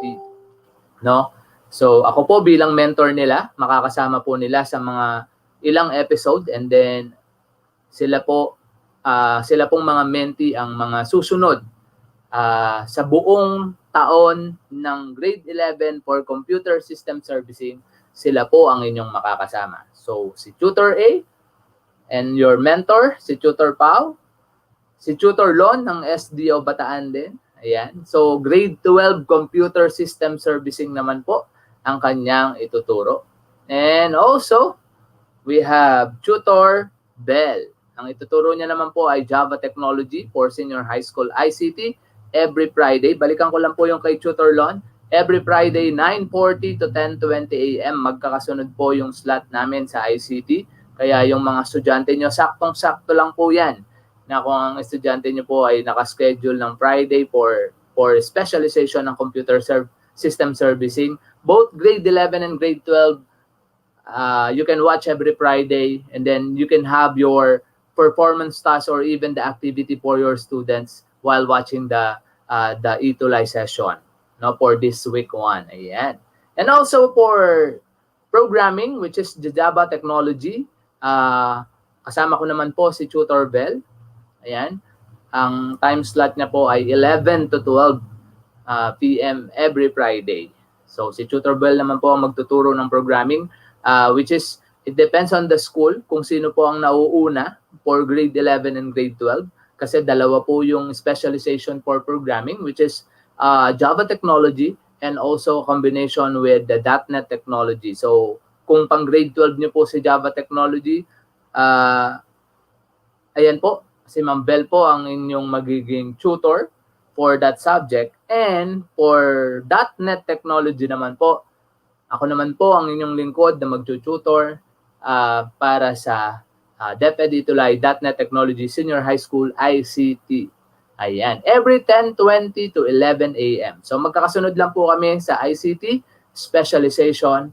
So, yan po. So sana po ay makapanood din kayo ng aming session. Ayan. Good afternoon din po. Again, Ma'am Gina Lynn Villar. Okay? So, start na po tayo ng ating session for Microsoft Excel. So, papakita ko lang po sa inyo yung ating topic for today. Ito yung mga didiscuss natin.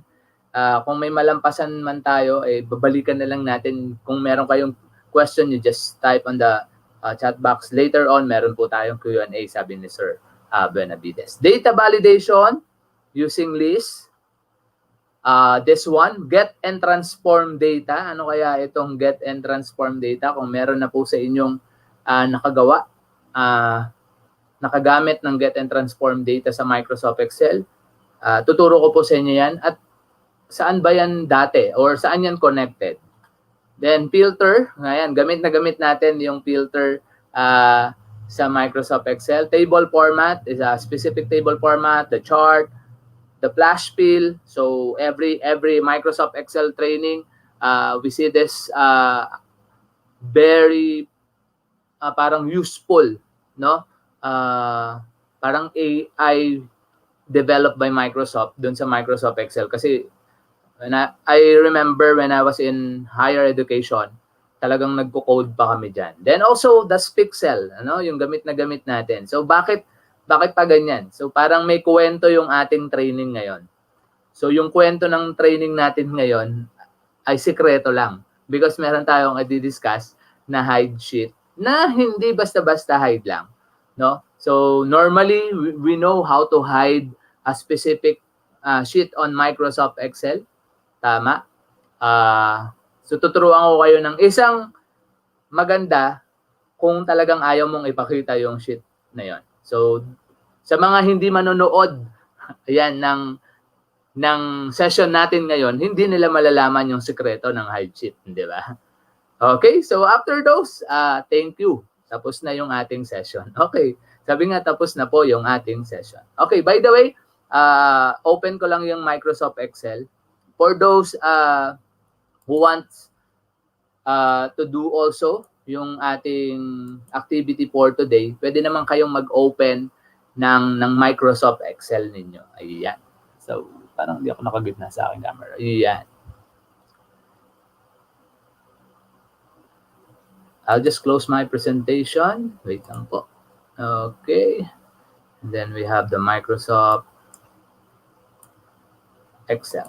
Okay. Alam naman na po natin si Microsoft Excel. Nandyan lang siya palagi. No, lagi natin kaharap, especially in reporting. No? So ngayon, ganito po kasi siya parang nag-umpisa. Kung naaalala ninyo, lumabas po yung ISAT natin na walang pang-consolidate.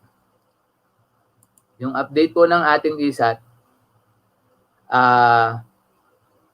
nawala or hindi pa kasama dun sa update, pero we need to pass. Actually, nagbuo ako ng tutorial nun for those teacher na naka-assign dun sa ICT coordinator na kailangan nilang mag-consolidate na ng ISAT without those consolidation na file. So, paano kaya nagawa yon? So, yun yung di-discuss natin ngayon. So, let's just imagine, umpisa ng klase, kailangan mong mag-gather ng data. Hindi po ba? So, pag-gather ng data, gusto mo yung mga data na kukunin mo sa kanila ay specific. No? Paano specific? Kailangan, let's say for example, yung kanilang gender, 'di ba? So, yung kanilang pangalan, o kailangan parang meron kang validation. For example, dun sa gender, kailangan male and female lang. Ano ba talaga? M or F lang. So, hindi nagsusulat yung iba na female, hindi nagsusulat yung iba na F, nagsusulat yung iba male, yung iba M. So, ano ba talaga ang need natin? So, parang ganito.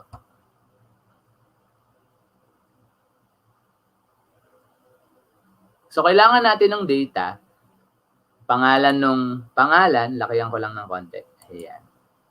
Kailangan natin ng data, pangalan, gender, edad. Parang ito, yung age range na lang yung ilagay natin dito. Kadalasan naman, pag sa DepEd, age range na lang yung nilalagay natin. Sample is 21 to 30, parang ganun. Tapos, yung iba naman, ang nilalagay ay depende kung ano yung age range. So, ibig sabihin, dapat may mga choice. So, ito yung Excel file na, let's just imagine, ibang file ito na send mo sa mga students or sa mga co-teacher mo kasi kailangan mong kolektahin yung data nila. So, sa data validation, we need to validate kung anong data lang kukunin natin. So, lagay na natin yung kaninang nakitang header. Ano na yung pinakita? Name, gender, age. Yan. So, meron akong dalawang file. Inalis ko lang. Ayan. No? Meron akong dalawang file. So, ito yung activity natin ngayon. Kasi data validation. So, yung isa kong header, name, gender, age. Kunwari, ito yung mga information na kailangan natin. Tapos, gusto natin every teacher, meron silang individual Excel file para mas madali natin malaman na nagpasa na sila ng report or sila yung gumawa ng report nila. So, sa pangalan, walang problema. So, gumagawa tayo ngayon, hindi tayo gumagamit ng forms, no? Hindi tayo gumagamit ng forms, pero gagamitin natin yung Microsoft Excel sa pang-generate ng information nila. So, yung Microsoft Excel na to, i-download lang nila at doon sila magsasagot. Parang gumawa ka ng isang Microsoft Forms, pero using Microsoft Excel. So, sa pangalan, ilalagay lang natin dito ay, siguro lagay natin is si Ginalyn Villar. Okay. So, sample. And then dito sa gender, kailangan, si Ginalyn yung naggagawa ng file na to. Ang gusto nating mangyari, sa gender, merong choice siya na pagpipilian para hindi na siya magkamali ng spelling. It's either M or F. Ganun lang yung data. So, ang gagawin lang natin, gagawa tayo ng data validation. So, paano yon? All you have to do is just to go to data tab or ribbons and then go to data tools group. Ayan, data tools group. Andito. Okay, sa data tools group, kasi ang gusto natin, gender, M or F lang yung isusulat. Ang tipid, ano? So, sa data validation, just click mo lang yan, etong part na yan. Ayan, data validation, and then data validation. So, sa data validation, sa settings ng data validation natin, ang ilalagay natin sa gender, okay, click lang natin yan, and then look for list. No? Yung list yung gagamitin natin. So, ang tanong, paano na dapat yung lalabas doon sa gender na yon, merong drop-down list na pipili na lang siya ng M or ng F. So, ang gagawin mo lang sa source, i-type mo M, F. Pwede yan. Okay? So, then click. Okay. So, ngayon, M, F. So, ngayon, meron na tayong list dun sa part na to. Sa pipilian ng gender, pwede na tayong makapili kung male or female. So, sir, paano yun? Gusto ko buo, male or female. Data validation, sulat ko dyan, male, female. So, kung gusto mo, meron pang gay, meron pang lesbian, separated by comma. And then, okay mo lang, so meron ka ng choices ng gender. Okay? So, yun yung data validation. Paano kung nagsulat sila ng wala dun sa list? So, may error, may magpo-prompt na mali yung sagot mo. Okay? Automatic. Okay. So, yun yung data validation natin. So, paano po dito? Wala siya. So, ang gawin mo lang, gamit yung fill handle, ayan, gamit na gamit natin yan. Ewan ko po sa inyo kung ginagamit nyo siya, pero yung copy cell, ito po kasi pwede ng copy lahat. Ibig sabihin yan, pag yan ang ginamit natin pag-copy, kinakopy na natin yung format, kinakopy na natin yung style, kinakopy na natin yung content. Ano po? Pero kung may formula, even the formulas will be copied. So, automatic, lahat na ng choice mo dyan, pwede na siyang makapili. Di ba ganyan yung sa ating e-class record? Kadalasan may validation na dapat kung ano yung maximum score mo, yun yung lalabas. So, yun yung ginagawa. Ang tanong, possible po ba yan na yung lahat ng data list ko dyan ay manggagaling sa ibang sheet? So, pwede. Pwede po yun. So, eto, gawa ko ng bagong sheet, sheet 2, palitan ko lang, rename ko lang po, gawin ko siyang data. So, yung data na to, eto yung list ko ng age. Ito yung range ko ng age range or age range. So, pwedeng 21 to 30, 31 to 40, 41 to 50, 50 to 60, 61 to senior. Ayan. So, 51. Ayan. So, kunwari, ito yung range natin. So, pagdating dun sa sheet na ginagawa natin or dun sa form na ginagawa natin, gusto natin, pipili na lang din sila doon gamit yung data validation. So, paano yon? So, ang gagawin mo lang, ganun ulit, go to your data tab, go to your data tools, go click the data validation, and then look for list.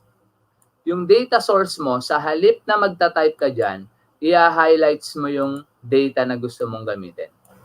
Not including the header, syempre. Kasi yung header natin, masasama siya dun sa magiging list natin. Okay? So, yun siya. Then, press enter. And then, okay. Pagbalik mo dito, meron ka ng data list din. So, paano ulit? Data validation.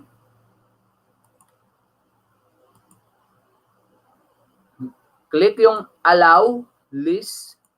Ito lang ina-allow natin. And then, look for the source. Saan siya? So, yung ginawa nating data range. And then, click, highlights mo lang yung data range natin. Then, press enter. Then, meron na tayong range. Kung mas madami yan, pwede mong ilagay. And then, click OK.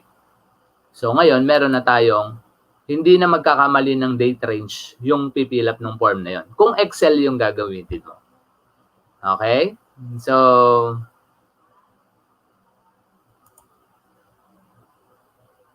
ganun po yung ating data list. So yung susunod nating topic, ayan. So meron na tayong data list, meron na tayong form. Hindi ba parang ganyan yung isat natin? Kung matatandaan nyo po, yung isat natin, kanya-kanyang file yung teacher. Pero paano kinulik? Binilang kung sino yung master teacher, ilan yung teacher 1, di ba may mga ganun po? Ilan yung lalaki, ilan yung babae, di ba may ganun? So, bago mo magawa yung kailangan, makonsolidate mo yung data. Kaso po, magkakahiwalay yung file nung isat natin. Di ba? Per teacher, isang isat. Nalala nyo po yun kung nasa DepEd po kayo. Per teacher, isang isat. Ibig sabihin, isang form.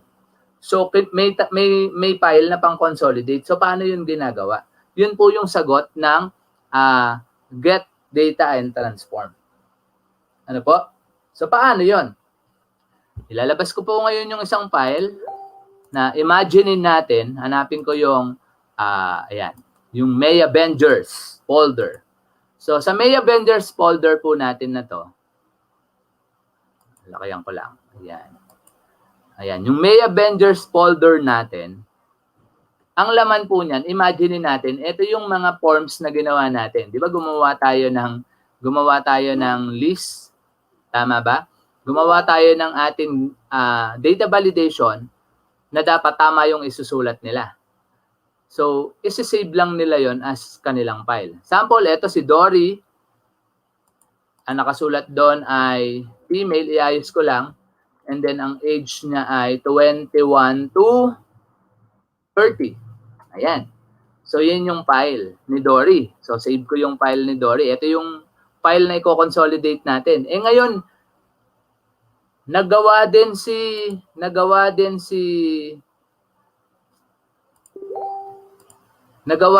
Paulo. Ayan, si Paulo. Ang gender niya ay male. Ang edad niya ay 21 to 30 din. So, yun yung content kasi nung form na ginawa natin kanina. Let's just imagine. Then, save. Save ko lang din. Then, meron pang isang file. Si Zach. Si Zach ay male at 51 to 60. Yan. Save. Close lang natin. Checkin ko lang yung data. Ayan, tama naman yung pagkakasulat ko. 51 to 60. And then, gawa pa tayo ng isa. Isama na natin copy ko na lang ito. Copy, paste, then rename. And di ba ganyan yung ginagawa? Nire-rename lang yung isat. Ito ay kay Ma'am Ginalyn. Ayan. So, si Ma'am Ginalyn, syempre, sorry. Ayan. So, Ginalyn, female, 21 to 30. Ayan. So, meron na tayong apat na file. Doon sa ating, imaginein natin, ito yung mga file na sinend sa inyo. Kung isa kayong ICT coordinator, merong Excel file na pinapilapan, tapos pinapabilang sa inyo kung ilan yung male, ilan yung female, kasi yun yung laman ng form, ilan yung age bracket, hindi ba? Parang ganon. So, paano natin makukuha yon? Kailangan, para lang natin mabilang yon, kailangan mapagsama-sama natin sila. So, paano natin siya pagsasama-samahin? So, para po siya mapagsama-sama, maalala niyo po, meron tayong folder na May Avengers. Di ba ba? So, meron tayong mga pinilapan na form ng teacher gamit yung ating data validation. ngayon, pag sasama-samahin natin yung record, gagawa tayo ng report natin na hinihingi sa kanya-kanya nating school head. Ayan. So, paano yun gagawin? So, ganito lang po siya. Nagawa lang po ako ng panibagong sheet. Ayan, medyo nadidelay po yung aking computer. Ayan. So, nagawa lang ako ng bagong sheet. Under data tab pa din po, meron tayong tinatawag na get data. Ayan po. Sa Microsoft Excel nyo po, if you are using Office 365, yung 365 natin na bigay ni DepEd, may mga updates po yan. Pero sa luma, meron din po yan. Get data. Tapos, saan ba manggagaling? Yung i-consolidate po nating data ay pangmaramihan. So, meron tayong from file and of course, from folder. Ibig sabihin, yung laman po ng folder na yon, yun yung i-consolidate natin. Okay? So, from folder, click. So, hanapin lang natin yung folder. So, sino ba yung folder na yon? Si Maya Benders. So, si Maya Benders, yung lahat ng laman doon, as long as pare-pareha sila ng format, dito sa get data po na to, meron tayong tinatawag na power query. Titingnan niya yung lahat ng nasa loob na yon para pwede nating mapagsama-sama. Di ba? So, may mga content po na ganyan. Di ba, ito yung file, kung maalala nyo po, yung content, siyempre binary. Hindi ba, alam nyo naman na ang kinukuha ng computer is a binary, no? Converted into Word pag lumabas sa monitor. And then, yung file name natin is, ito po yung mga yon. Di ba? Na pare-parehas ng format. And then, mayroong extension na XLS. Siyempre, hindi natin gano'n naiintindihan date and time. Nasaan yung actual data? Nasaan yung content, yung laman? So, dito natin makikita po yon. Makikita nyo po dito, sa combine, click nyo lang yung drop-down button na yan. Merong combine and transform data. Ita-transform natin yung data into actual content nung bawat laman nung file na yon. Nagets po? Ayan ha. So, ita-transform natin yon. Ayan. So, if ever malito, pwede naman pong balik-balikan yung video. Combine and transform. So, ngayon, nag-transform po tayo ng video natin. Ano po? Ng video. Nag-transform tayo ng records natin. So, may lalabas na combine files. No? So, meron pong parameter. Ibig sabihin ng parameter, nandito yung mga pinagsama-sama niya na content. No? Nandito sa loob ng parameter na to, yung laman nung ating Excel file na nasa table. Hindi ba? Naka-table value yun dahil nilagay po natin sa Excel. So, paano natin makukuha yun? Gamit ang Power Query, that parameter, i-right-click nyo lang po, then transform data. Ulitin ko yung parameter na to, right-click nyo lang, then transform data. Lalabas na po ngayon yung queries, no? Lalabas na yung Power Query. Ayan. Lumabas sa kabila ko pong monitor. Wait lang. Ibibigay ko po sa inyo. Ayan. Ayan po yung lumabas. Naka-dual monitor po kasi ako. So, nung lumabas na yan, ito po yung source name. Ito yung file name natin. Meron tayong sheet 1 doon, di ba? Sa sheet 1 doon, may data. May data na nasa loob ng table. Kasi pag nasa Excel po tayo, naka-table. So, yun yung kailangan natin. Di po ba? Yung laman ng table na yon. Then the rest, wag na natin pakialaman. Ayan. So, kahit po naka-hidden, makikita dito sa Power Query Editor. Ano po? So, ang gagawin lang natin, etong data na to, right-click natin, tapos remove other column. Kasi siya lang yung kailangan natin. Tanggalin na natin yung other column. Kasi yung kailangan lang naman natin, yung content na nasa loob ng file na magkakaiba ng file name. Ayan, parang yung isat, nagko-consolidate na tayo, di ba? Parang ganun po. So ngayon, laman ng table, puro table yan. Nasaan? Nandito po siya. Ito po yung power. Double-click nyo lang po ito. Ayan, yan. Yan po, merong lalabas Column 1, column 2, column 3. Depende kung ilang column po yung content natin, di ba? And then, expand lang natin. Expand. Click, okay. Lalabas na po yun. Hindi ba? Ito po yung laman. Name, nung isang file, si Dory. Yung isa, si Ginalyn. Yung isa, si Paulo. Yung isa, si Zach. Lumabas na. Ano pong problema? Ang problema natin ay lahat ng header nandun sa taas. Hindi po ba? So, tanggalin natin. Paano natin tatanggalin? De gawin natin ngayon yung, click lang natin yun, yung parang table po na yun, no? Symbol. Piliin natin ngayon, use first row as header. Yung first row natin ngayon, ginawa niya ng header. Yung isa lang yung natanggal. Tama? Yung isa lang yung natanggal. Kasi si Dory lang yon. Si Ginalyn meron din nun. Ang gagawin po natin, tanggalin natin ngayon sa sort. Tanggalin natin yung may name na yan.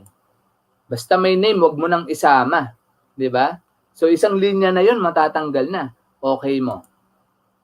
So, hindi ba yan na yung data natin? So, nakuha na natin yung data kahit magkakaiba ng file. Paano, hindi ba sa isang school, minsan, lalo na kung malaki yung school, very large na school, more than 100 yung teachers. Ngayon, pinakonsolidate sa'yo, may kanya-kanyang file yung teacher, pero pare-parehas ng format. Pinakonsolidate sa'yo. Mahihirapan ka pa ba? Hindi na. Ito na yung gagawin mo. Di ba? So, anong gagawin natin ngayon? Sir, wala pa naman eh. Nasa Excel na ba yan? Wala pa. So, anong gagawin natin para mapunta sa Excel?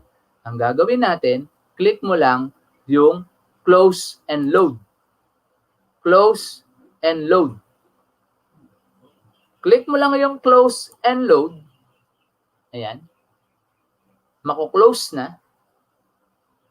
So, kung saan mo nilagay yung iyong file, siyempre, or yung cursor mo, dun niya ngayon ilo-load yung ating content. Eto na. Yung data natin.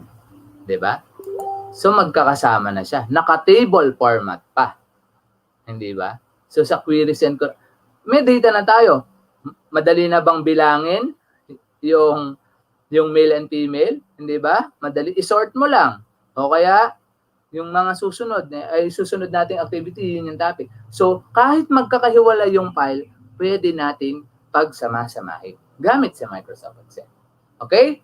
That is load, get data, transform, at saka i-load sa Excel natin. Kapag meron na tayo nun, pansinin nyo yung pangalan ng folder nyo, automatic pangalan ng sheet nung tab. Diba? So, ganun po siya. Okay. So, next natin. Okay na tayo with get and transform. Filter. Ayan. So, si filter naman, ito, madalas naman natin na ginagamit. Ito yung kagandahan. Nung kaninang nag-load and transform na tayo, may kasama na siyang filter. Pero nasaan ba yon? Sa home tab or home ribbon, merong filter tayo dito. Sa under ng editing group, meron tayong filter. As long as meron na kayong nakitang drop-down button na yan, pwede na tayong mag-filter. Napaka-importante ng filter na yon kasi hinihingi sa atin, di ba? Naalala nyo? Paano nilalagay yan? Copy ko lang po ito. Bukas ako ng panibagong sheet. Mag-paste ako ng value lang. So, insert ko lang. Sorry, hindi ko pa nadama yung header. Kinapi ko lang name, gender, age. So ngayon, magpi-filter po ako. Pag pinindot ko yung filter na to, automatic, meron na akong drop-down button. So madali na akong magbilang ng report ko. Paano? Pindutin ko lang siya. Click. Lahat lang ng babae. Okay. Magkakamali ba siya ng fill up? Hindi, kasi ginawa na natin yung form sa Excel. So highlights mo lang. Yun nasa ilalim na, hindi ka na kailangan mag-formula. Sa ilalim ng iyong Excel, may nakasulat, count 2. Kung nababasa nyo po yan. So, meron pong 2 dito sa ilalim na to. Ayan. Ganon. So, paano naman yung lahat lang ng lalaki? Tanggalin. Kunwari, maraming data yan. Imaginein maraming data. Highlights. O, may 2. Gusto ko lahat. O, select mo lahat ng data. Okay, highlights mo. Ilan yung faculty nyo? Yun, may 4. So, sulat mo na lang. O, kung mas masipag pa din, mag-formula pa din. So, paano kaya yun, no? So, mamaya, kung may time tayo, try natin yun. Okay, ganun po yung kagandahan ng filter.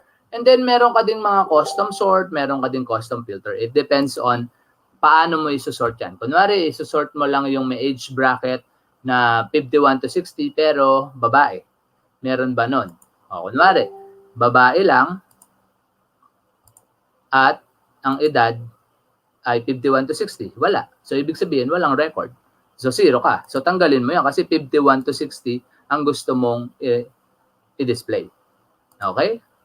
So, ganun siya. Pag wala kang nakitang range dito, ang kagandahan kasi pagpabago-bago po yung data natin, mas madaming sumusulat, nag-a-appear dito sa mga pinifilter natin. So, meron mga text filter equal, begin with, you can explore. Ayan. That is filter. Ang susunod nating topic, ayan, kung nabibilisan po, hinay-hinay lang natin. Ito po yung kagandahan, susunod natin is table format. Ano ba yung kaibahan ng hindi natin it-enable format yung ating record? Sample, ito po. Di ba meron tayong gender, male, gender, age, name, gender, age. Meron din po tayo ditong data. Meron din po akong data dito eh. Yan. Kung hindi tayo naka-table, marami akong student. Pag in-scroll ko, kung mapapansin nyo po, yun na, napupunta sa column header, yung pangalan ng header ng table. Dahil naka-table format tayo. So, saan po yun? Ayan, pumili lang po tayo niyan. Kapag hindi nakaganyan, let's say for example, hindi po nakaganyan, then nag-scroll ka, hindi mapupunta dun sa header. Kasi, bakit? Hindi mo naman pinormat ng table format. Alam kasi ni Excel, na dahil ito yung ginawa mo, na yung header na yung kailangan nakikita mo. So, gamit lang po yung mga format na ito. Depende kung alin po gagamitin nyo. So, para lumabas po yun, click nyo lang yung content. So, automatic, once yung header ay hindi nag-a-appear, dahil naka-format siya ng table, pag in-scroll down nyo, lalabas. So, parang ito pong last data natin dito. Although may content tayo pero walang format, hindi ko nakikita header. Pero, kung ginawa ko siyang auto-table, ang shortcut po nun para maging table. Ang shortcut nun ay Control-T. Control-T. Ayan. So, automatic, sinelect na yung data. May header ba yung aking table? Yes, meron. And then, okay.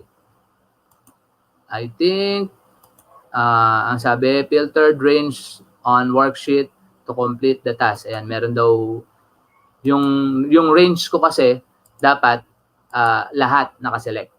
Ayan, kaya hindi niya nagawa. So, again, highlights mo yung lahat ng data.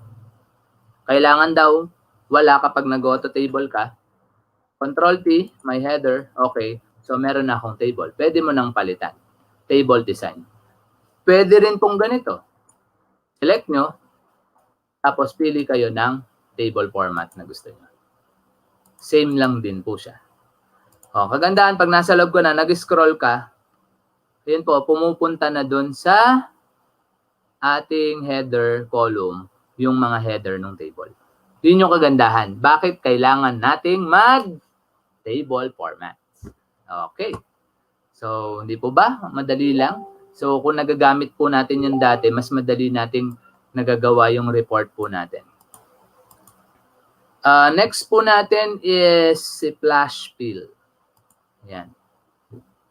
Yung chart naman po, meron po pala akong chart.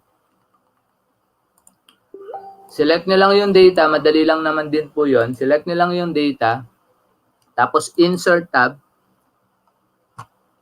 tapos pili na po kayo ng chart na gusto ninyo. Sa chart group, kung paano nyo po gusto i-represent yung inyong data. Pwedeng 3D file.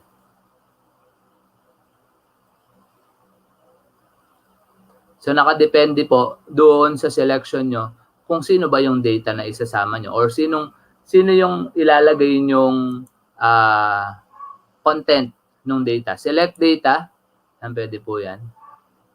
So, nakasulat dito sa kabila daw si Sak. So, nakadepende kung paano nyo po i-generate.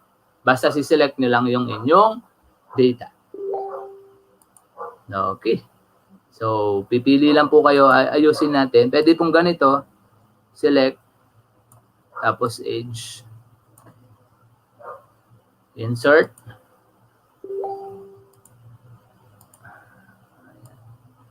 so nakadepende kung paano nyo po inire-represent chart type, line.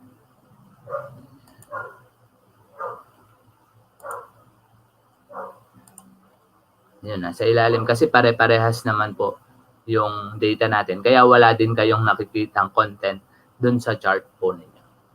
Yeah. So, ganun lang po yun. So, insert and then depende sa data kung or depende po sa inyo kung sinong chart yung gusto nyong gamitin. Depende kung paano nyo po gustong ipakita yung representation ng data through chart. Okay. So, hinga ng konti. Ayan, uulitin ko lang po. So, natapos na natin ang ating data validation gamit yung list. Natapos na natin get and transform data. We're done with the filter. We're done with the table formats. We're done with the chart. Meron na lang po tayong ilan? Mga 3 or 4 na topic. Flash fill. Ito yung pinakamaganda po na na-develop sa tingin ko na additional na nagawa ng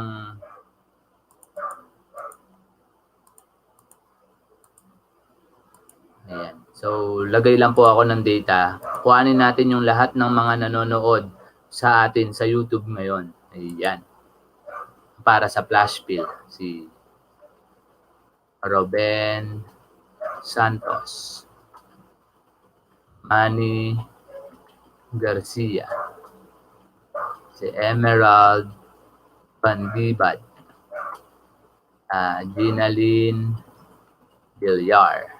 Ayan. So maraming salamat po sa suporta. Sama dagdag pa natin si Jim Bigne. Ayan. Si Sir Buenavides, sama na natin. Buenavides, Gerundio. Ayan. Meron po tayong data. I'll just zoom this one. Ito yung gamit ng flash fill.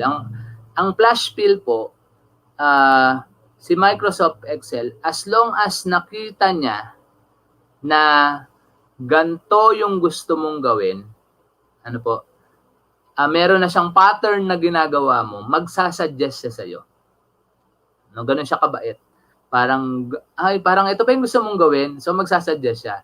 Before po kasi ganito yung ginagawa namin dyan. Nung wala si flash fill, gusto kong hiwalay yung pangalan sa apelyido. Copy-paste lang yan. Bilis po yung daliri ko before eh. So, mabilis ako mag-copy-paste. Di po ba? So, parang ganun. Pero ngayon, dahil meron ng flash fill, susulat mo lang, kunyari, gusto mo naka-proper. Ayan, Ruben. Manny. Ayun, pansinin niyo po. Meron na ngayong suggestion, no? Ang tawag po natin dyan ay flash fill. Si Microsoft Excel, na gusto mo, ganito yung gawin sa data. So, enter mo na lang, hindi mo natatype lahat. Naka-flash fill na. Saan po nakikita yon? Punta ka lang sa home ribbon. Ito po, fill. Sa fill natin, sa ilalim niyan, flash fill. As long as meron siyang series na nakita or meron series of pattern na nakita, isasuggest na po yun sa iyo. Okay? So, yun yung ating flash fill. Ayan. So, ngayon, gusto natin yung apelyido na kaiwalay. Santos Garcia. O, dahil alam niya, kinukuha mo yung apelyido, may suggestion na po siya. Then, enter na. Ayan. Di po ba? Madali na lang. Dati, pinoformula pa po namin yan ng pagkahaba-haba. Okay. And also, yung part po na yan, meron niyang mga ilan na problem. Paano kung dalawa yung apelyido, i-check nyo na lang po yon. Kasi minsan, yung pattern na yon hindi niya nakita na magkasama yung De La Cruz, De Guzman, De La Peña, no? Pero pag may nakita siyang pattern na gano'n, na gusto mong isama pala yung mga gano'n, nagagawa niya minsan. Pero to double check para accurate po yung data na ginagawa natin, pag may mga dalawang apelido, check nyo na lang din yung records kung tama yung nagawa ni Flashfill. Gusto nyo pagsamahin, gusto nyo puro small letter, susulat mo lang dyan, apelido muna, Santos, Ruben. So, tama po yung spelling Garcia. G pa lang po ang tinatype ko letter G pa lang. Pero meron na siyang suggestion na ito yung gusto mong gawin. Tapos na. That is Flashfill. Di po ba? So, yun po yung maganda kay Flashfill. Dati po format pa po kami dyan. Nagagawa kami ng program para lang po dyan. Meron na palang ganyan na dinevelop si Microsoft. Mas napadali yung trabaho po natin. Okay? So, next natin, ano ba yung susunod na topic? Which is Spixel. Ayan. Sana po ay nakakasunod pa din. Nai-enjoy niyo yung ating lesson sa Microsoft Excel. So, si Spixel, nag-start na yung klase, nakapag-enroll na tayo, tama? Nakapag-enroll na tayo, na-end na natin yung klase, meron na tayong grades. Nakapagbigay na tayo ng grades. Ano po? So ngayon, pagkayari na ng grades? End of school year na. Ano na pong gagawin natin? Yan, sabi po ni Sir Ruben, matrabaho pa dati. Tama po, no? Kasi talagang sobrang iniisip mo pa kung ano yung formula. So ngayon, end of the class na. Reading na ng mga forms natin. Ayan, yung pag-umpisa at saka dulo, doon tayo nagkakaroon ng mga problema, di po ba? So ngayon, pandemic pa. Hindi ka makapagbasa na magkakasama kayo. So paano natin i-read? So si Microsoft Excel, kung si Word po kanina na tinuro ni Ma'am Jade ay merong read aloud, meron pang parang text to speech, no? Yun yung kagandahan na nilagay ni Microsoft for those learners na merong disability para magamit po yan. So this time, ang kagandahan naman is meron naman tayong pwede nating magamit sa pagbabasa ng grade ng bata. Di ba? Nagbabasa tayo ng grade ng forms. So meron po tayong tinatawag na mga commands na hindi natin nakikita doon sa ribbons, doon sa quick access toolbar. Ito po yung pinaka-importante nyo yung quick access toolbar na yan. Yung purpose po ng quick access toolbar na yan, yung gusto nyong command na laging ginagamit, pwede nyo pong ilagay dyan. So kagaya ng gagawin natin ngayon, yung Spixel, ilalagay po natin yan. So pindutin lang po natin yung quick access toolbar na yan. Ayan. Ayan. Paglalagay tayo ng command, para reading of forms, hindi ka na magbabasa. Yung computer ang magbabasa para sa reading of forms natin. Okay po ba yan? So, pindutin natin ngayon yung quick access toolbar and then more commands. Sa more commands, meron po tayong hahanapin na tinatawag nating Spixel. Paano mag-add ng command? Punta lang doon sa quick access toolbar, then click more commands. Okay? So, click.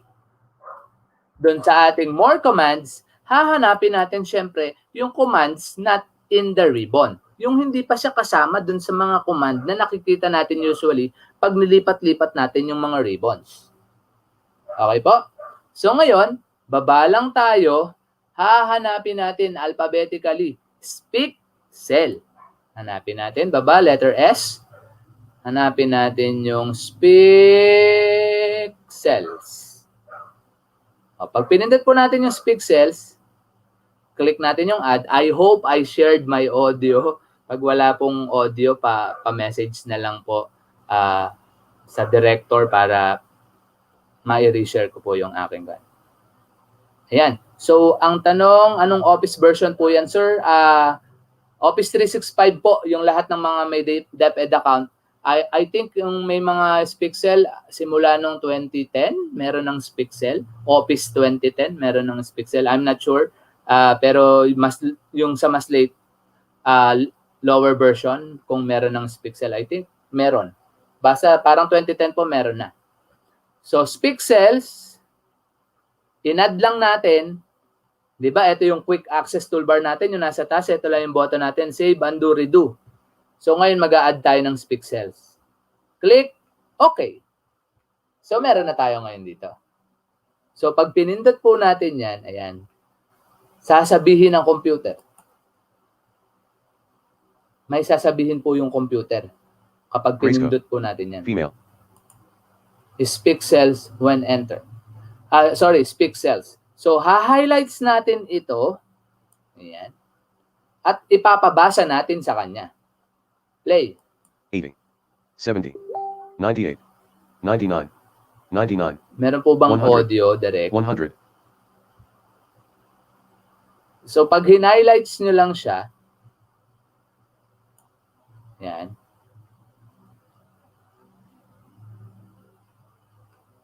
Pipindutin nyo lang 80, 72, 88, 100, 99, ayan. 100. So, bumababa. 100. Nakapag-school reading of forms na tayo. Pwede din po dyan, click, add tayo ng another command para hindi naman po tayo magkamali sa tina-type natin. Merong Spixels on enter, lalo na sa mga kahera, parang ganon, na nagta-type sa Microsoft Excel. Commands na in the ribbon, tapos go down to letter S, Spixels on enter. Spixels kapag daw nag-enter, add. Okay. So, ngayon, etong may icon na to sa taas, pindutin lang po natin. Cells will now be spoken on enter. Ayan. Naririnig po sana. So, pag nag-type po ako ng grade or ng number, pagka-enter ko, magsasalita po siya. 100, So, ngayon, malalaman natin ngayon kung tama ba yung tinatype 10, natin. 50, 60, 70. Sir, ba't ang bilis naman magsalita? Pwede po bang ma-adjust yun? Yes, pwede po siyang ma-adjust sa text to speech settings. Meron po tayong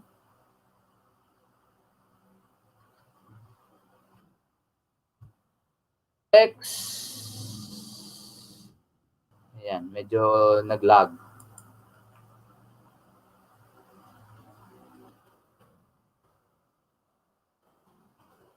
Ayan, speech settings natin.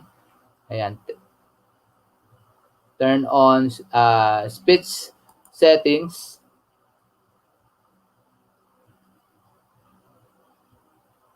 Para ma-adjust natin yung boses, yung bilis. Ano po? Ang gagawin lang natin, ayan, naglalag na din ako.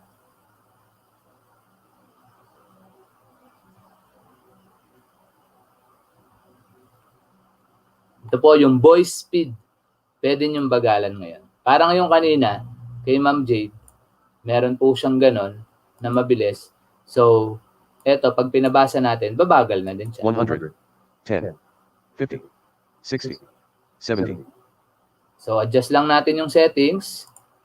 Mas mabagal. Take effect ba siya without saving, without closing? 100, 10, 50. Hindi po 60. siya nag-take effect without saving. So, save lang natin yung preview voice.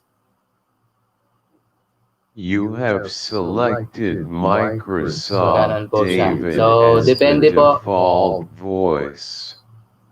Depende po kung gaano kabilis. You have selected Microsoft David as the Meron din default pong voice. babae at lalaki. Si Sira, si Mark, at si Sira po yung babae. You have selected Microsoft Zira as the Yeah. default voice. So, dyan nyo lang po yun makikita. Kung ano yung settings nyo doon, siya din magiging settings natin dito. That is Spixels. Ayan. So, moving forward na tayo dun sa susunod nating topic. I think, sakto lang yung time ko.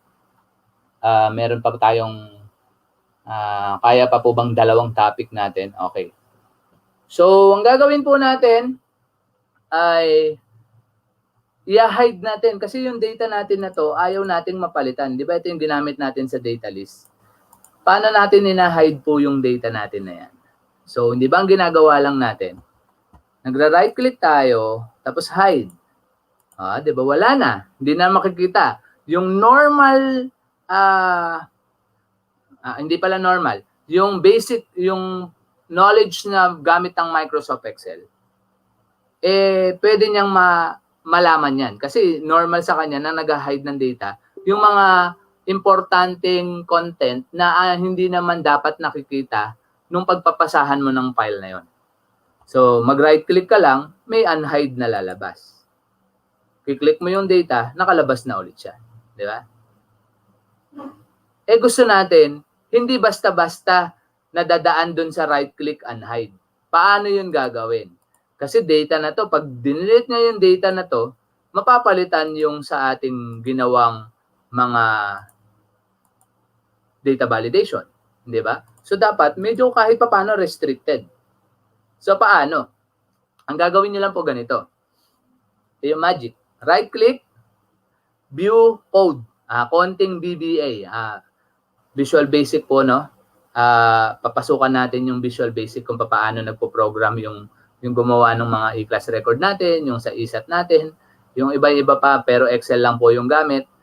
So, gumamit po sila ng ganito. Ayan. Nakikita niyo po yan. Sino yung gusto nating i-hide? Ang gusto po nating i-hide, si data. Si sheet 5, yung data. So, nakalagay po dun sa properties niya, makikita nyo, visible. Visible. So, ibig sabihin, nakikita siya. Yung properties niya, papalitan po natin ng very hidden. Ano po? Pero dapat po si data, kasi ang pipiliin natin si data very hidden. Pag kinlose na po natin yan, wala na si data. Ano pang mangyayari? Right click tayo, unhide. Ay, wala na. Kasi naka-hide po siya doon sa ating code. Pag binalikan mo siya, tingnan mo, ito pa po yung mas maganda sa kanya. Binalikan mo, andun yung data. Ay, naka-disable. Hindi ba mapipake pa siya kung hindi siya familiar with this? Di ba pagka-gray na ganyan, parang hindi mo siya napipindot? O, gino-joke niya lang po yon. Pero pwede mo pa ding pindutin. Click mo lang ulit yung visible, and then close mo lang yan, nandun na ulit. So, ano yung nagiging properties ng view code na yon kapag hidden lang? Ito na lang yung hinide lang natin. Pag ayan lang, ang ginawa natin dun sa data natin, nandito siya sa unhide. Pero pag very hidden, wala sa unhide. O, hindi po ba? So, kung hindi kayo umattend, hindi nyo alam mag-hide ng data ng ibang way. Okay po ba yun? So, yun po yung kagandahan ng very hidden. Pag meron kayong data or yung sheet na kailangan yung itago, parang ang pangit ng word na yun, kailangan yung maprotektahan, ang gagawin mo lang is i-very hidden mo siya. Di naman masyadong mahirap. Right click mo lang, view code, then look for the properties nung visibility, and then i-hide mo. Okay? So, yun po siya. May time pa po ba ako? I think meron pang konti. Last na lang. Hindi ba enrollment po? May nag-i-enroll pa din. Ngayon, during the enrollment, gumawa ka ng forms. Microsoft Forms. Sa Microsoft Forms, napupunta sa Google Sheet. Ayan. Di ba? Napupunta ka sa Google Sheet. Sorry. Ba't naging Google Sheet? Sa Microsoft Forms, mapupunta ka sa yung mga responses mo masasave sa Microsoft Excel. Ayan. Nalito. Okay. So, again, yung gumawa ka ng Microsoft Forms, ano po? Gumawa ka ng Microsoft Forms, kinuha mo yung responses ng enrollment dahil gumawa ka ng MLESF online. Ngayon, napupunta yung response sa Microsoft Excel. Gusto mo automatic nagge-generate ka ng report mo kung ilan ng babae ang enroll, ilan ng lalaki ang enroll. Di po ba? So, let's just imagine, eto na yung data ng enrollment natin na yun. Male and female. Di ba kadalasan sa report natin, kinukuha, no? Yung kinukuha natin yung number of male and female enrolled dun sa section na yun or dun sa grade level na yun. So, paano natin gagawin yung report na yun? It can be on the same Excel file or pwede ding magkaiba. Ulit. So, pwedeng ito yung form natin kunwari, dito yung report mo. So, hindi mo pinapakialaman yung response. No? Kung hindi mo pinapakialaman yung response na yan, pero nakakapag-generate ka na ng sagot. No? So, parang ganito lang. Alam mo na ito na yung male, ito na yung female. Di ba? Female. So, paano yung gagawin? Ay, tanggalin ko lang po yung aking pixel. Nagsasalita. Turn off speak on enter. Ayan. So, ang gagawin lang natin, hindi ba may formula tayo ng count if para automatic. Count if. So, count if, bilangin natin kung alin. Kung etong data na to ay ano? Siyempre, lalaki. Okay. So, may mali po ako sa formula. Sorry. Bilangin natin ang data na to kung lalaki. Ayan. Kung ganitong sulat. Kung yung makikita niya dito ay ganito, bilangin mo. So, enter lang natin. Oh, may 2 daw. Oh, di ba? So, imaginein mo, ito yung forms. May nag-enroll. Nag-enroll sino? Si Sir Buenavides. Lalaki.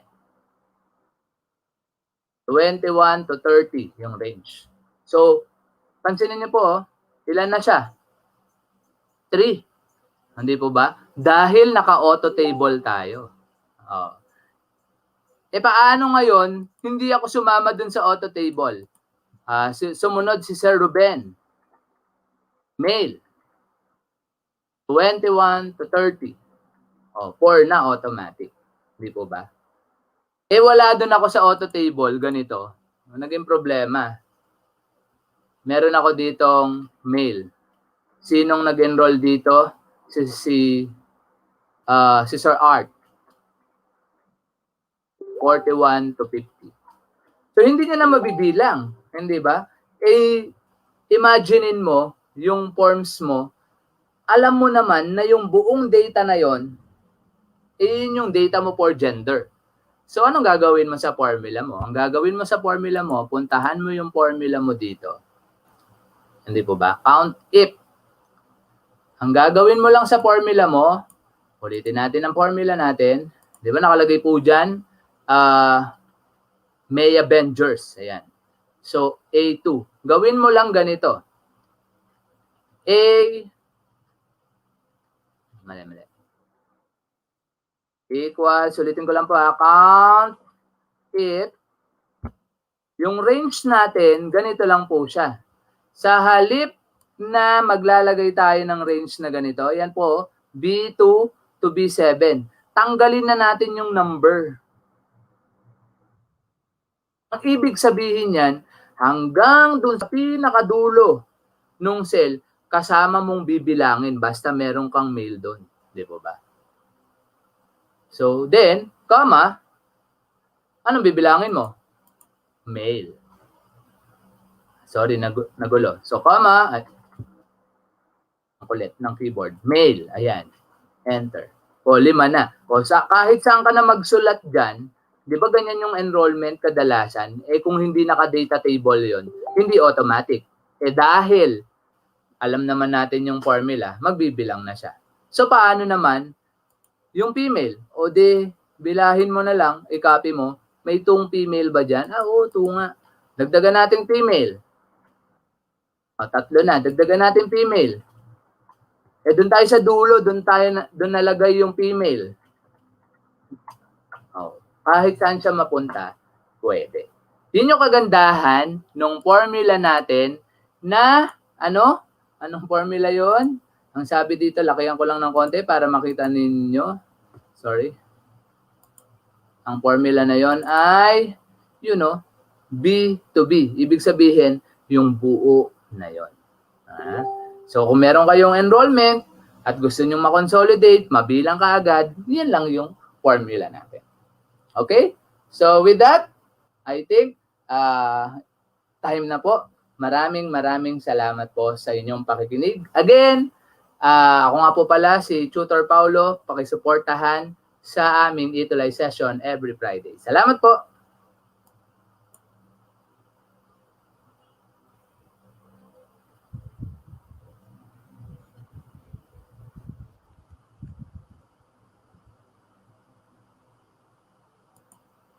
Ayan, Sir Art. Hello, Ma'am Jade. Ayan, supportahan nyo din po yan si Ma'am Jade sa TLE naman natin sa ating Itulay. Ayan. Oo nga, malapit na. Next picture na tayo.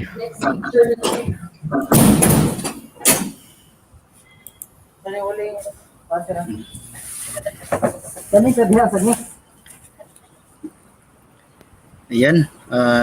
Good Once again, good afternoon, sir. Good afternoon, Jade. Good afternoon po. Good afternoon po, Sir Pao and Ma'am Jade. Hello po. Good afternoon po.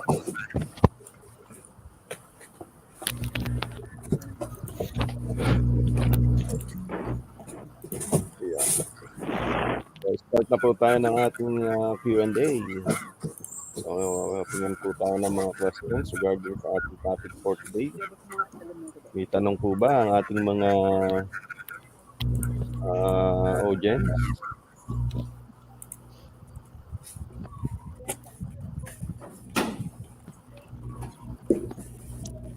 Sir Art, Sir Buen.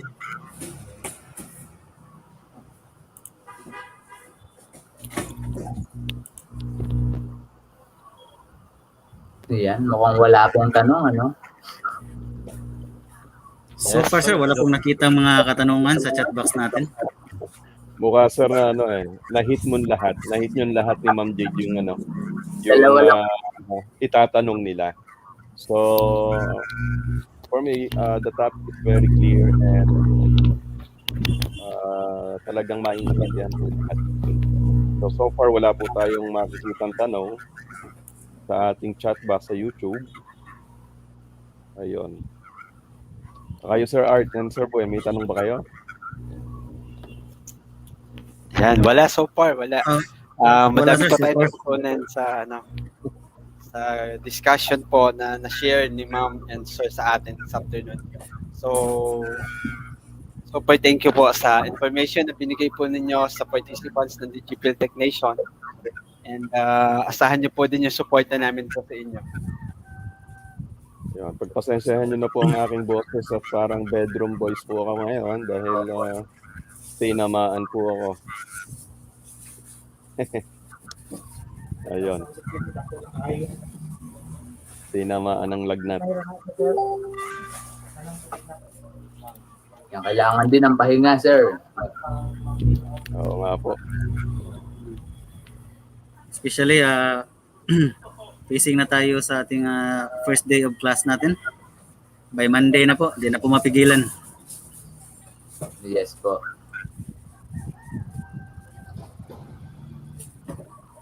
So,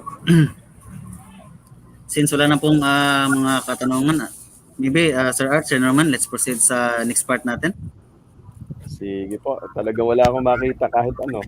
Talagang na-hit nilang dalawa yung supposed to be dapat itanong. Wala maitanong tuloy ang ating mga audience, ang ating mga participants. Very nice and excellent discussion. Talagang napakaganda at talagang napakaliwanag. Kahit kulimlim ang panahon, napakaliwanag ng ating discussion. Ayun, sir. Invite na lang natin yung mga viewers natin sa team replay just in case mayroong mga internet connection na bumibigay. Very common naman yan dito sa Pilipinas. So pwede nyo pong mabalikan ang mga na-discuss ni Ma'am Jade at ni Sir Pao via sa ating YouTube channel po. Ayun. Ma'am Jade, aantayin kita sa Itulay dahil ako TLE din. Opo. Ayun. sana matakil yung aking subject na itinuturo, Ano technical po ba yung drafting. technical, ay hindi, iba yung yung iba pinaka-assign sa technical drafting. Meron po. Okay, ma'am. Opo.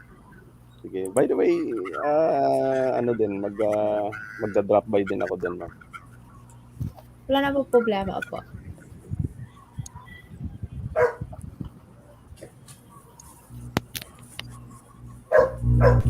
Okay, at this point, let's give our certificate of recognition from the DigiField Technician. So this certificate is awarded to Sir Paulo F. De Guzman for his invaluable contributions as resource speaker on upskilling with MS Excel during the DigiField Technician webinar held on September 11, 2021 via YouTube Live. Given this 11th day of September 2021, the DigiField Technician Cebu City signed by the 3 administrators, Arturo E. De Leon, Benavides P, Gerundio Jr, Norman B. Leynes, and also for Ma'am Jade April J. Agang-ang for her invaluable contributions as a resource speaker on MS Word tips and tricks during DigiField Technician webinar held on September 11, 2021 via YouTube Live. Given this 11th day of September 2021, DigiField Technician Cebu City signed by the 3 administrators. So siguro lang Sir Pau and Ma'am Jade, makibigay na lang siguro ng training code para ma-post natin. Okay po, ipi-prepare ko na lang po, then send ko na lang din po sa inyo. Na-paste ko po doon sa kabila, sorry. Doon sa so siguro any last words from our speakers? So let's start from Cap Jade. Sige, Cap Jade. To our fellow teachers, number one, thank you to DigiField for having us. Thank you for inviting us over. At sa ating mga kaguro, mga estudyante na nanonood sa DigiField at sumusuporta sa DigiField, ito po yung para sa mga teachers. Pag meron na po tayong Microsoft 365 account, gamitin po natin. Explore lang po tayo. I know that some of the features minsan kailangan ng internet connection, pero kung magtsatsaga po tayong i-explore kung paano po sila gagamitin, kahit paano, kahit hindi mo natin i-apply sa ating mga estudyante, at least alam natin kung paano gamitin, and let us just be positive. Kasi, ang problema natin sa internet, yun din sa amin dito. Anyway, pareho tayo sa Pilipinas. Pero pag nagpursige, if we are passionate enough to learn and to move forward in learning different applications in Microsoft, and alam kong mahahanapan natin ng paraan o magkakaroon tayo ng idea paano siya i-apply sa ating mga estudyante. So magsimula tayo dun sa Microsoft Word, gagamit tayo ng mga simple or basic strategies or yung mga tips and tricks para we could practice, because I also started teaching na wala masyadong skills when it comes to these applications. At maraming salamat sa Microsoft dahil nagkaroon tayo ng training, at sa DepEd din dahil marami silang webinars na ipinamahagi sa atin. Maraming salamat po.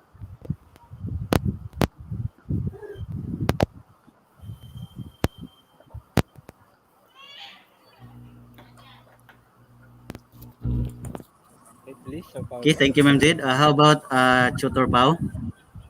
Ayan. So again, maraming salamat po, DigiField Technician, for inviting us as your guest teacher na mag-share ng skills sa mga teacher para makatulong sa mga trabaho po nila.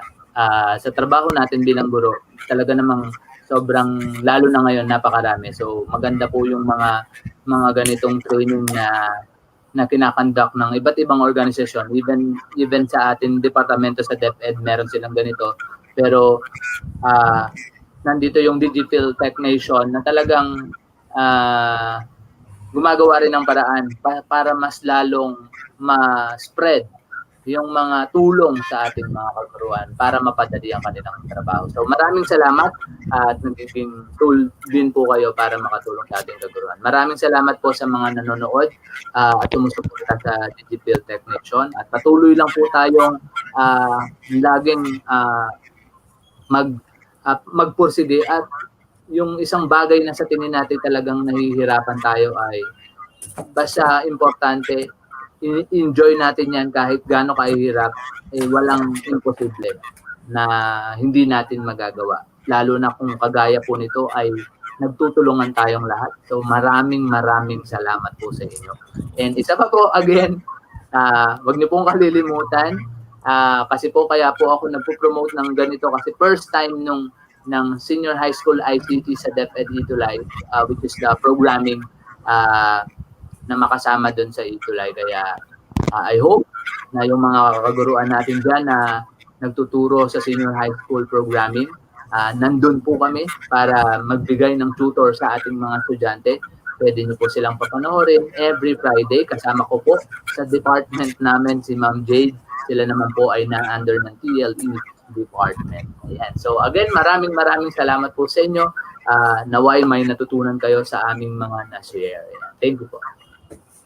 Okay, so may co-administrators also, message para sa ating mga speakers. Sir Art. So again, thank you very much to Sir Pao and Ma'am Jade. Talagang madami po kami natutunan sa inyo discuss at na-share na mga lessons ng ating webinar this afternoon. So we are looking forward na marami po pong mag-share ng video natin this afternoon sa kapwa nila teachers all over the Philippines, sa mga viewers natin. I-share nyo po ang video natin ng webinar this afternoon para marami pa pong matuto ng basic and advanced ating Word and Excel. So to Sir Pao and Ma'am Jade, again, thank you very much for your joining us this afternoon. Okay, Sir Norman, ini-message po para sa speakers natin. Sir Pao and Ma'am Jade, maraming salamat po. We are very lucky to have you here in Digital Tech para maturuan po yung ating, mabigyan ng mga bagong impormasyon yung ating mga clients, yung ating mga audience regarding sa paggamit po ng ating Microsoft Excel. Actually, ako po, marami po akong hinahanap talagang marami po akong hinahanap kung paano gamitin itong Excel. Bagamat na-explore ko na siya, pero marami pa rin talagang dapat na matutunan regarding sa Excel. And then sa Microsoft Word din po, sa mga nadagdag na features ng Microsoft Word, so napakalaking tulong po niya sa teachers, even sa mga nagagawa ng research. Yan. Napakalaking tulong po na ibinigay niyong information, Ma'am Jade. So, maraming salamat po sa inyong dalawa. And I hope na hindi kayo magsawang tumulong sa ating mga kababayan in terms of giving some information regarding dun sa ating mga sa ating Microsoft. Matulungan po natin ang ating mga educators all over the Philippines. Yun po. So, maraming salamat po sa inyo. Okay, thank you, Sir Norman. And message ko para sa ating speakers this afternoon. Sana po dito ang first at huling pagsasama natin ng Mia Avengers. Sana po may mga second time pa po tayong mga events po. Kung papalarin po. Alam ko busy ang mga Via Avengers natin. But still, they give us time para makapag-share sa kanilang mga natutunan para sa mga kaguruan natin at mga mag-aaral. Since ang mga audience natin ay combination of teachers and learners. So once again, Teacher Pao and Ma'am Jade, maraming salamat talaga po sa time na binigay niyo sa amin. Saludo po ako sa inyong dalawa. Thank you din po. Maraming salamat po. Okay, bye-bye po. Bye-bye. Stay safe, everyone. Kayo din, ma'am. Kayo din, sir.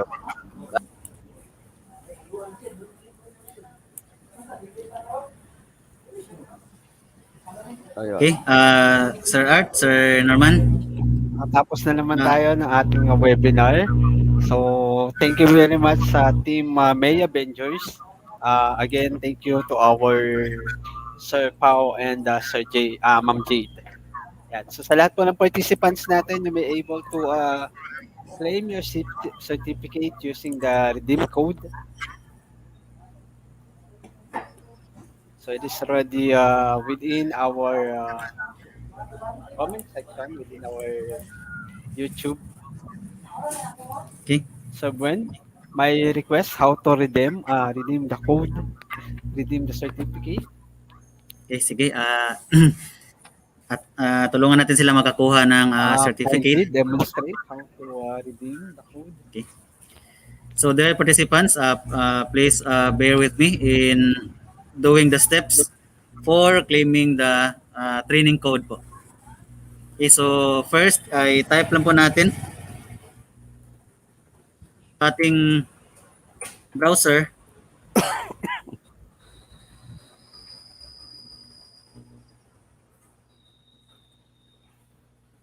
ang education.microsoft.com. Okay. For a while, stop screen po muna.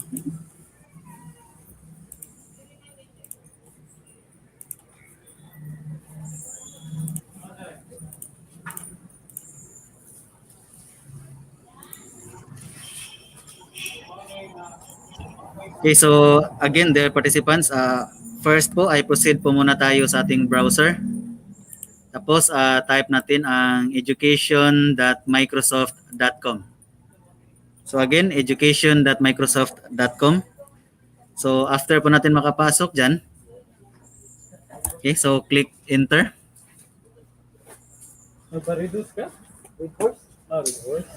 So after po ma-click natin yung enter,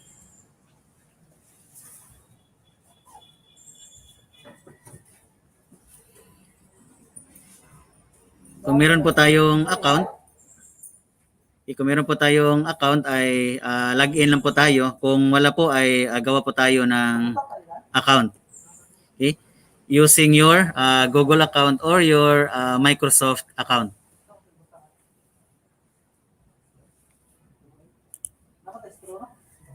Okay, for a while, nag-loading lang ng kaunti. Okay, so this time I'm using po ng Microsoft account. So click ko po ang Microsoft account. Then click password. Then sign in. Okay, click no.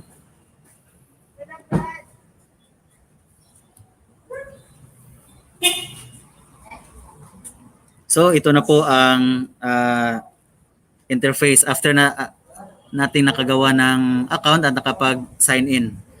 So click po natin ang ating profile avatar natin. Okay. Ito po. So click lang natin yan. So after clicking that one, so we have three options: my profile, redeem achievement code, and sign out. Okay. So copy ko lang po muna yung binigay na redeem code.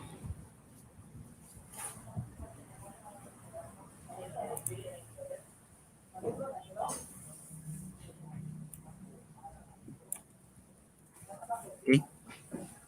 So balik tayo. So I will now click redeem code. After redeem code, lagay ko po yung training code na binigay sa ating speaker. Okay? So paste po natin. After po ay redeem natin.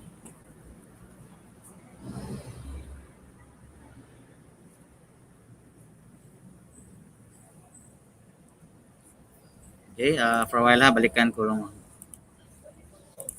Okay, kulang ng 1. So yan, so click ko po yung redeem. So after clicking redeem, so mag-reply po na congrats, you completed the following training, unlock Office 365 for the classroom. Okay? So yan po ang magiging nakuha nyo pong accomplishment po. Okay? So since ang topic po natin ay Office 365. Afterwards po, para ma-check po natin, so balik tayo sa profile avatar natin. So click po natin yan and then my profile. So doon sa my profile, hanapin natin yung certificate natin. So Kung first time mo pa lang nakakuha ng certificate, ito po ang magiging certificate na makukuha natin. Okay? So click that one and then view certificate.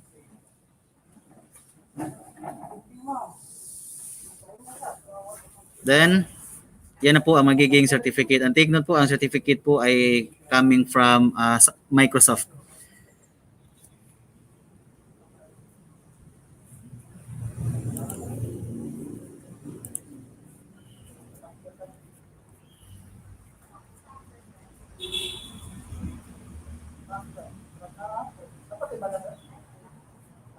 Okay.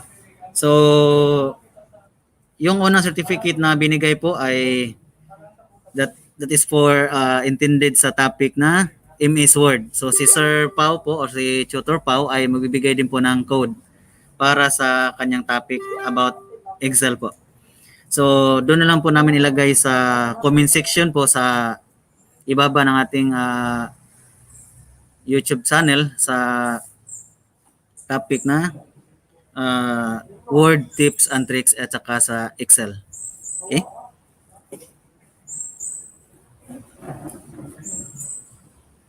So, I hope well-guided po yung gustong matuto ng steps on how to redeem the certificate. And kindly comment po if nakuha niyo na po yung certificate. Just like Sir Robin Santos, nakapag-redeem na daw po siya ng certificate. Congrats po Sir Robin at sa palagi niyo pong suportahan ng Digital Technician.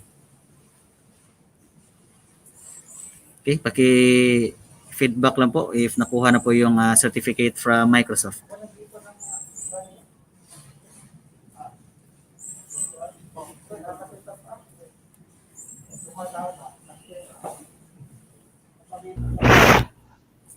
Okay, Sir Art, so Sir Norman. again, congratulations po sa lahat ng mga participants natin. At looking forward na marami po kayong natutunan at magamit niyo po ang mga natutunan niyo sa webinar natin this afternoon. Sir Ben, pwede ba natin invite ang ating mga participants to join?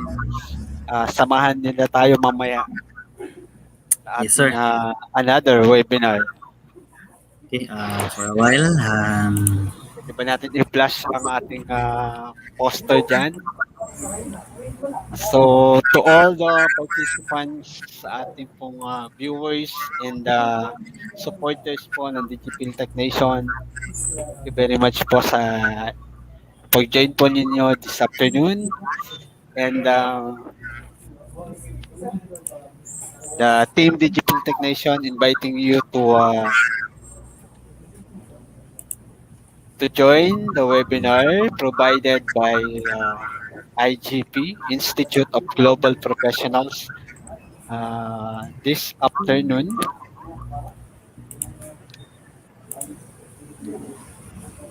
So the team Digital Technician, Sir Buen, Sir Norman, and yours truly serve as the resource speaker.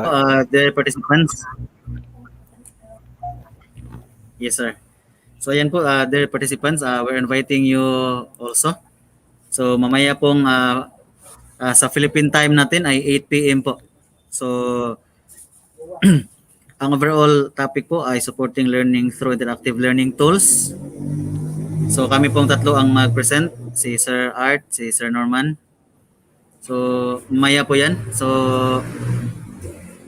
malaking exposure po ang magiging mangyari mamaya po since ito po ay para sa Institute of Global Professionals na event po. So that's an international event po. So we're inviting you po mamaya. So you can proceed our FB page para sa registration since mayroon pong registration. And that is ISO certified po ang makukuha niyo pong certificate mamaya po. Okay, so understood po na ang certificate po na matatanggap ninyo ay International Webinar Certificate.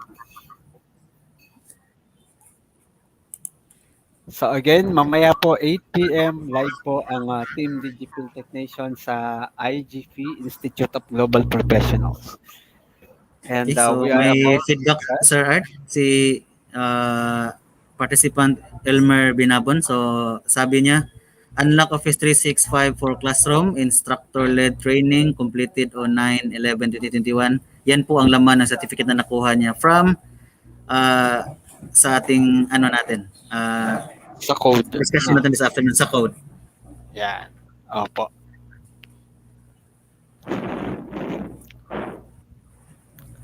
Okay, so sa reminder sa lahat po ng mga nagiging viewers po natin, by next Saturday po ay meron pa rin po tayong webinar 1 to 4 p.m. and kasama pa rin po natin ang May Avengers. So, looking forward na makasama po namin ulit kayo. Okay, ito po ang binigay ni Sir para sa kanyang redeem code po sa training code sa kanyang Excel. So flash ko po sa screen. So yan po. So ang code lang po ay hanggang 21 lang po. Wala din na po kasama yung Excel.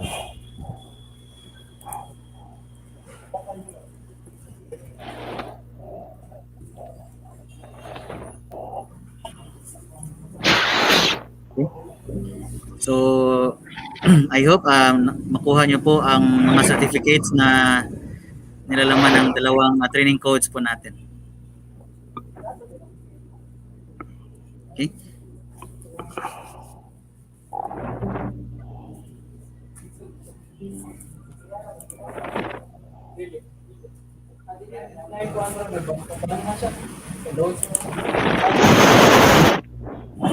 Okay, so Sir Gwen, muli po sa ating po mga participants, sa ating mga viewers kasama sa YouTube. Thank you very much. So, Sir Art po at your service from SDO Batangas and proud Digipil Technician. Okay, thank you Sir Art. Okay, once again, ito po ang Digipil Technician. Okay, maraming salamat talaga sa inyong pag-attend, dear viewers. Okay, bye-bye po sa lahat. Bye Sir Art, Sir Norman.